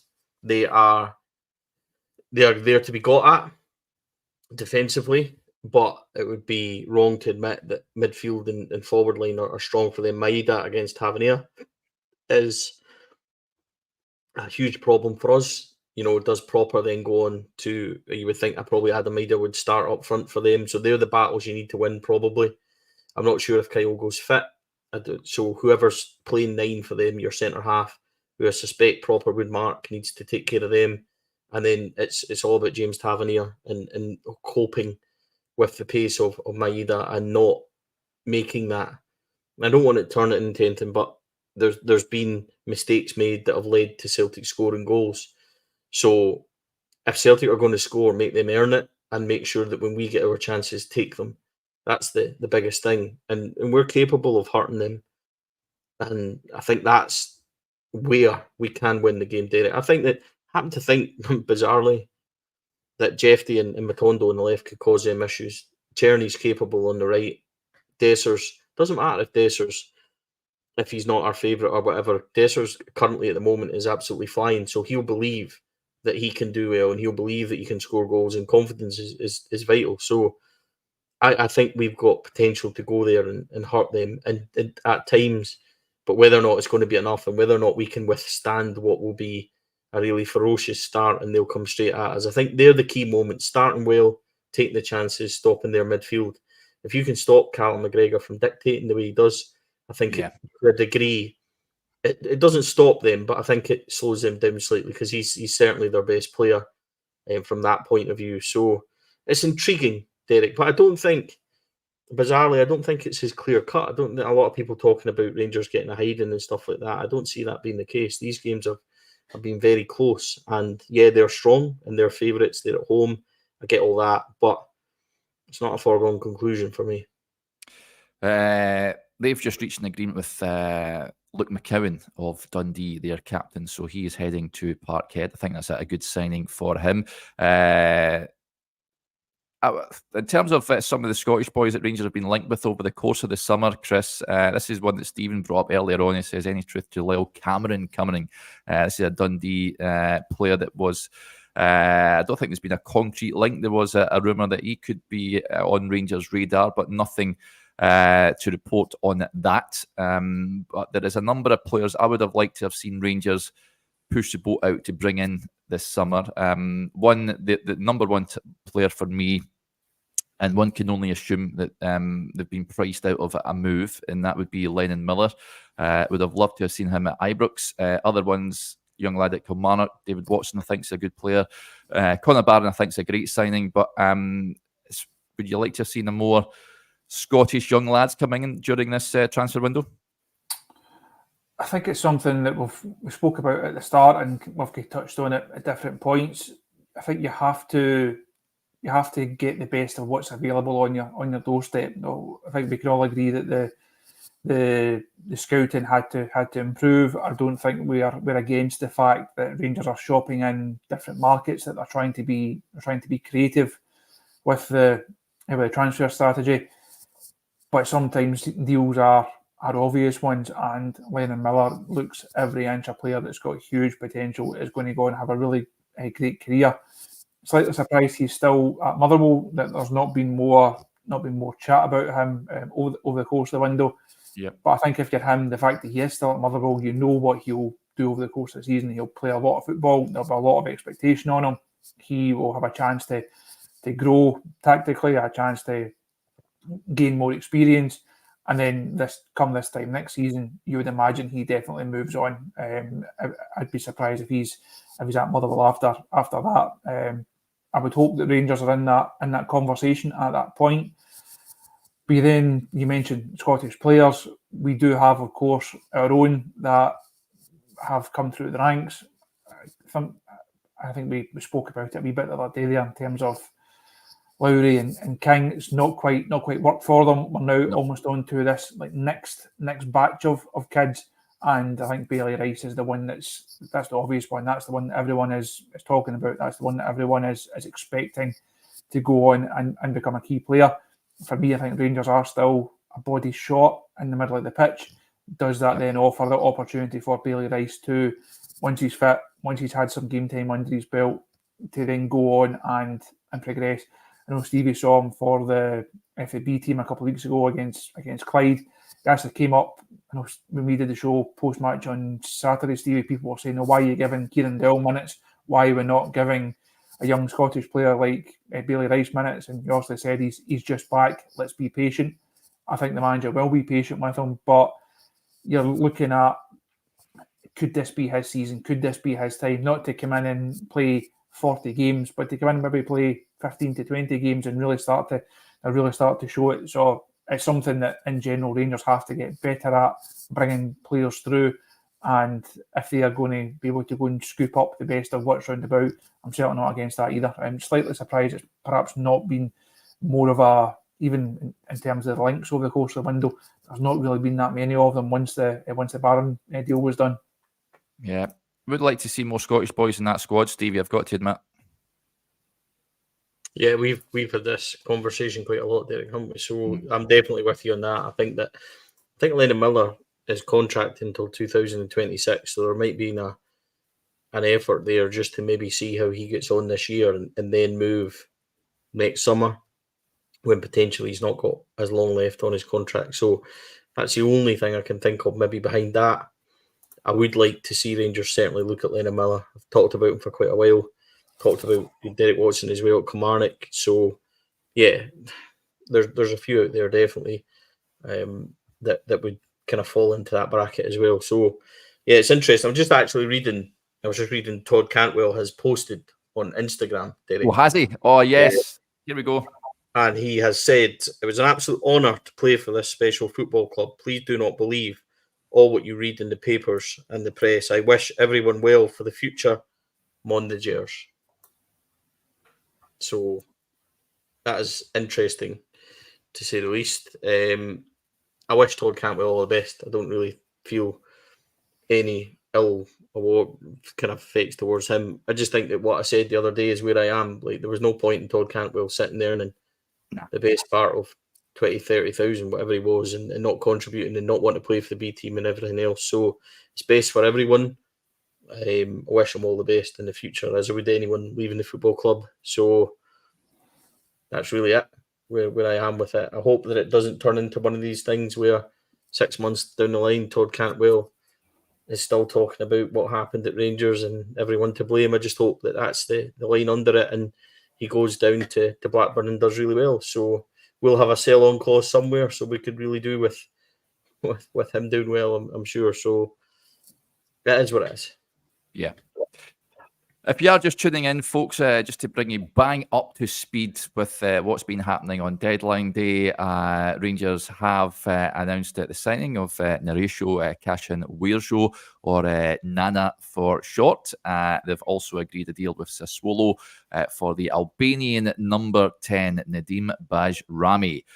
He was conducting his medical over in Italy, and he will jet into Glasgow tomorrow, I believe, to sign for Rangers. So that one is also done. And we, in the last, whilst being on the show, of course, the news broke that Rangers were looking to sign the Southampton winger, Sami Dozie. That looks like it's going to be done before the window closes, which we're now into the final 9 minutes of that. So I think that they're furiously getting the paperwork sorted for that one. It will be a loan deal for Sam Edozie. Loads of names been mentioned in the chat and what have you, but as at the time of recording just now, no other names look likely to be signed before the window closes, Chris, unless something miraculous happens, I believe. So it looks like it will be the three players signing on deadline day. As I said when I first joined the call about 50 odd minutes ago, it's Rangers never rule anything in, never rule anything out. The phone is still furiously beeping away to my left-hand side, and WhatsApp is still going. There are still names being flagged up. I see there's names in the chat that are new names to me. People saying what's happening with him. You need to tell me who he is first before I can tell you if he's signing for Rangers. But that's not not a new situation over the course of this window either. That's happened a few times. But I think, as Stevie said earlier on, you'll only be able to tell how good this window has been in a few weeks' time. Now is not really the time to say it's been a great window or it's been a terrible window. I think we all would agree that Rangers could have signed more players. I think we would all agree that the squad looks thin in some areas. Ultimately, it's up to the manager. Now, this is the hand that he's been dealt. This is the squad that he's got. It's now all on Clement and on the players to go and make the best of this over the coming weeks and months. Stevie, see it probably around about 6:30 this evening. I was looking at the squad. Joshua created the squad chart for us, and that was not a squad that was going to win the league. I had no belief that this Rangers squad, as it stood at the time, was capable of a title challenge.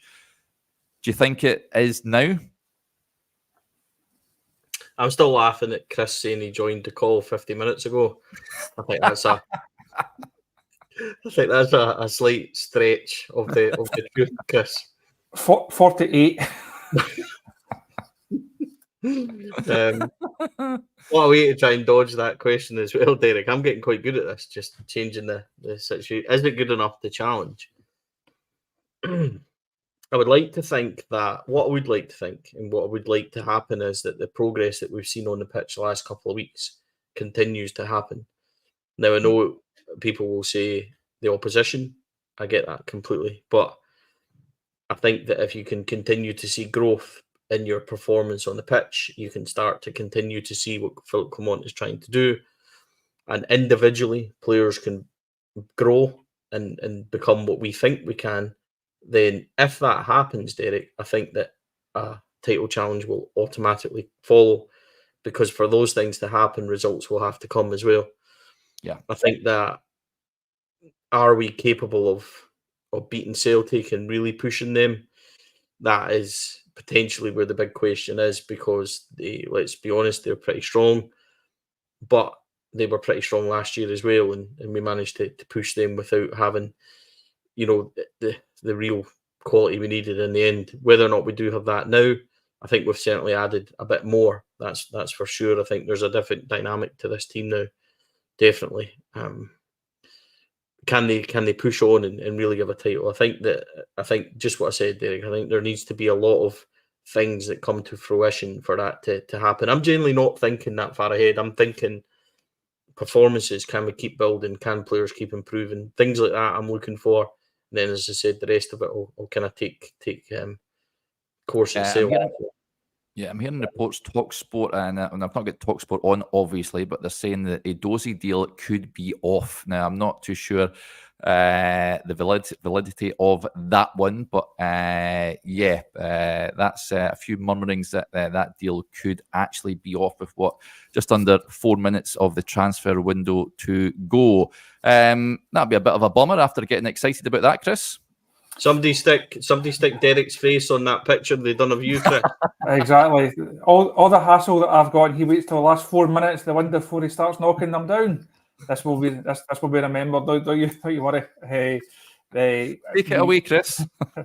No, I've not had any update at all on Edozie, so I'm unable to offer anything on that one. Unfortunately, the phone has been busy, but not from the people who can confirm or deny Sam Edozie. I can confirm that Bajrami will be announced just shortly. So once we come off here at 11, don't go to your bed, because 11 may well be an important hour if you're looking for an Albanian to sign for Rangers.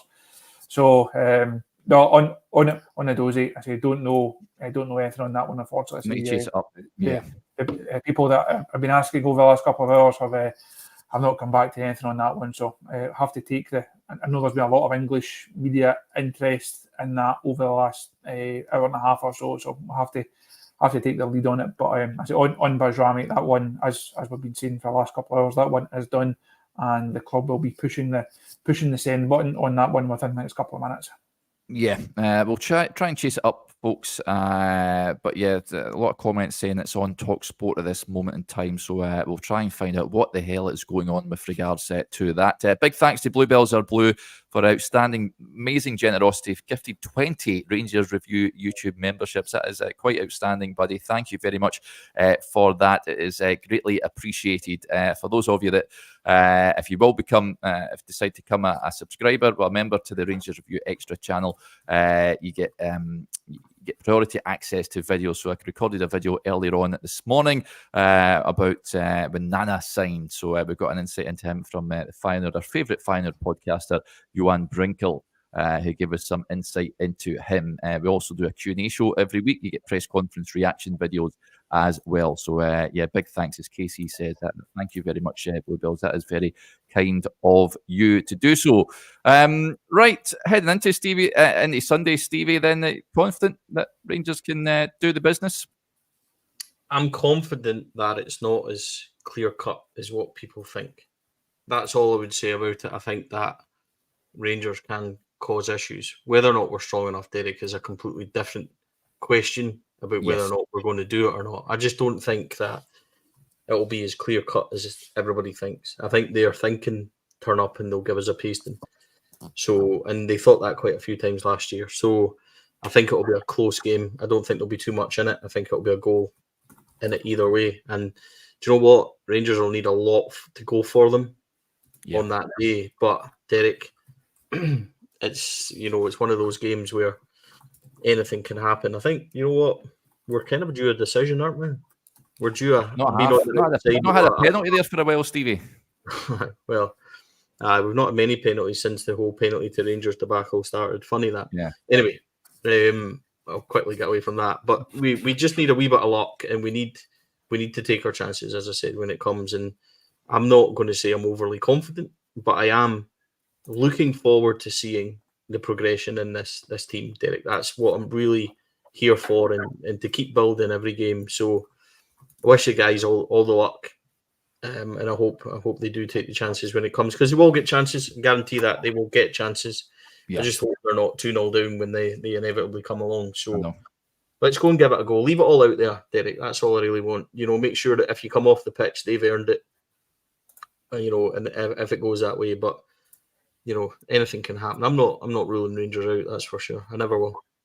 No, absolutely not. I hope they can go there. We're due a victory over there, not one there since the Goldson game, isn't it? When he scored a double over there in the COVID season, which is too long for me. So, hopefully Rangers can rectify that because, Chris, just before we wrap up, if you don't want to be falling 5 points behind, even if at this early stage of the campaign, you want to not be playing catch up this early, do you? No, you don't, and that comes back obviously to that game at Tynecastle. That was a bad afternoon. That was a bad afternoon for Rangers. It's been made to look even worse since, given how Hearts have performed in the week since. So that's a huge blow for Rangers to drop those points. It puts you on the back foot straight away. You then know the significance of going to Parkhead even more so. So it's not been a classic start to the season, but you know what difference a win and a performance would make if Rangers can find it within themselves to get something on Sunday. It would just make such a difference to everyone. It would put a real spring back in the step of everyone, and it would heading into international break. How many times have we gone into these breaks on the back of a sore one, and that then lingers, and people are talking about it, and they're chewing over every detail about it. So that's not something that Rangers want to find themselves, not a situation they want to find themselves in this time around. And as I see people saying, Bajrami, as I said a couple of minutes ago, Bajrami has now been announced. Yeah. Rangers have their second one of deadline day. Yep, on the Rangers website, I'll just read you it quickly before we wrap up, folks. It says, Rangers are today thrilled to announce the signing of Nedim Bajrami from Italian club Sassuolo on a permanent basis, subject to international clearance for an undisclosed fee. The 25-year-old midfielder spent a long-term contract with Philippe Clement's men and becomes the 11th signing of the summer transfer window. Bajrami made history earlier this year when he scored the fastest ever goal in European Championship finals history when he fired home after 23 seconds against Italy. The playmaker began his career with Grasshoppers before moving to Italian side Empoli on loan in 2019. He then made the permanent switch before joining up with Sassuolo in January 2023. On his move to Rangers, he said, "I'm delighted to be joining a club the size of Rangers. They are a club which is known throughout the world, who have won a lot of trophies and competed in a European final in recent years. I have had some good conversations with the manager, and I believe Rangers is the right move for me at this point in my career. I look forward to meeting all of my new teammates and fans in the near future." Clement said, "I'm pleased to welcome Nedim to the club. He's someone we've kept a close eye on for a period of time.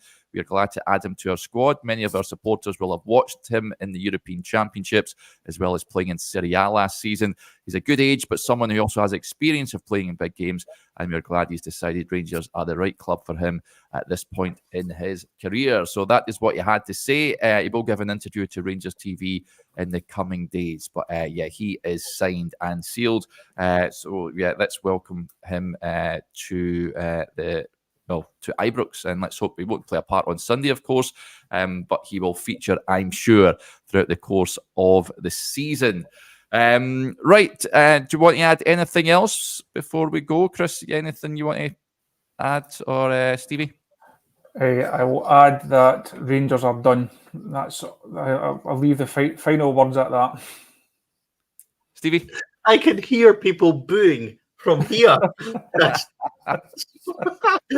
So well, listen, I'm gonna say something just before we go. Rangers have been linked with a hell of a lot of players this summer. Some for bids that we thought were extremely weird. Talk about Morgan Whittaker was talked about on Sky Sports and all sorts of 7-8 million per bid. The defender from Atletico Madrid, Derek, the boy that I couldn't pronounce. So they just went out and got somebody that's even harder to pronounce, which was great of them. So there's been all sorts of bids, and we were kind of wondering what was going on. But they've went out and spent big money on somebody that I happen to think is a really good player. So, and I'll also add an absolute football manager genius, Derek, like genuinely one of your go-to boys. So, yeah, he is one that I'm very, very happy and excited about, and it was worth the kind of wait. I think.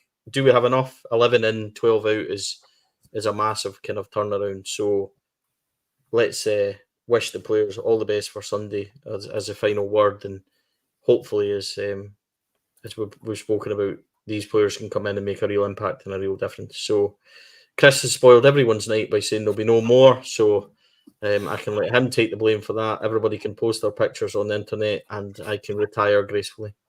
Yeah. I have finished the window how I started it. Yeah, so 2 additions on deadline day. As Fraser says here, Noid Dozy is hugely disappointing. Yeah, I got my hopes up there when that was looked to have been a goer, but we'll try and get to the grips of why that never materialised at the last minute there. But 2 bodies in the door. As you said, Steve, it remains to be seen if it will be a successful window or not. We need to see these boys in action, and hopefully they can really contribute to Rangers this season. But it's going to be the players that are there already that will head over across the city on Sunday, and you just hope that they can stand up and be counted and get a positive result. So, as ever, we will have all the usual coverage on Sunday, folks. We hope you can join us for the pre-match show as ever, and we'll also be back for the post-match reaction, where we're hopefully all in a happy mood and celebrating a Rangers positive result, shall we say. So let's hope they can do the business. Big thanks to Chris and Stevie for joining us on the show, and big thanks to you all for tuning in tonight. Record numbers on, which is quite incredible stuff. So thank you for that. At least we've had some stuff to talk about, unlike previous deadline day shows where it has been proper scraping the barrel stuff. But we've got through it. I'll make sure I look out my yellow tie for next time, folks. So apologies for that. Thank you to you all. Wish you all a good night, and we'll speak to you later on. Bye for now.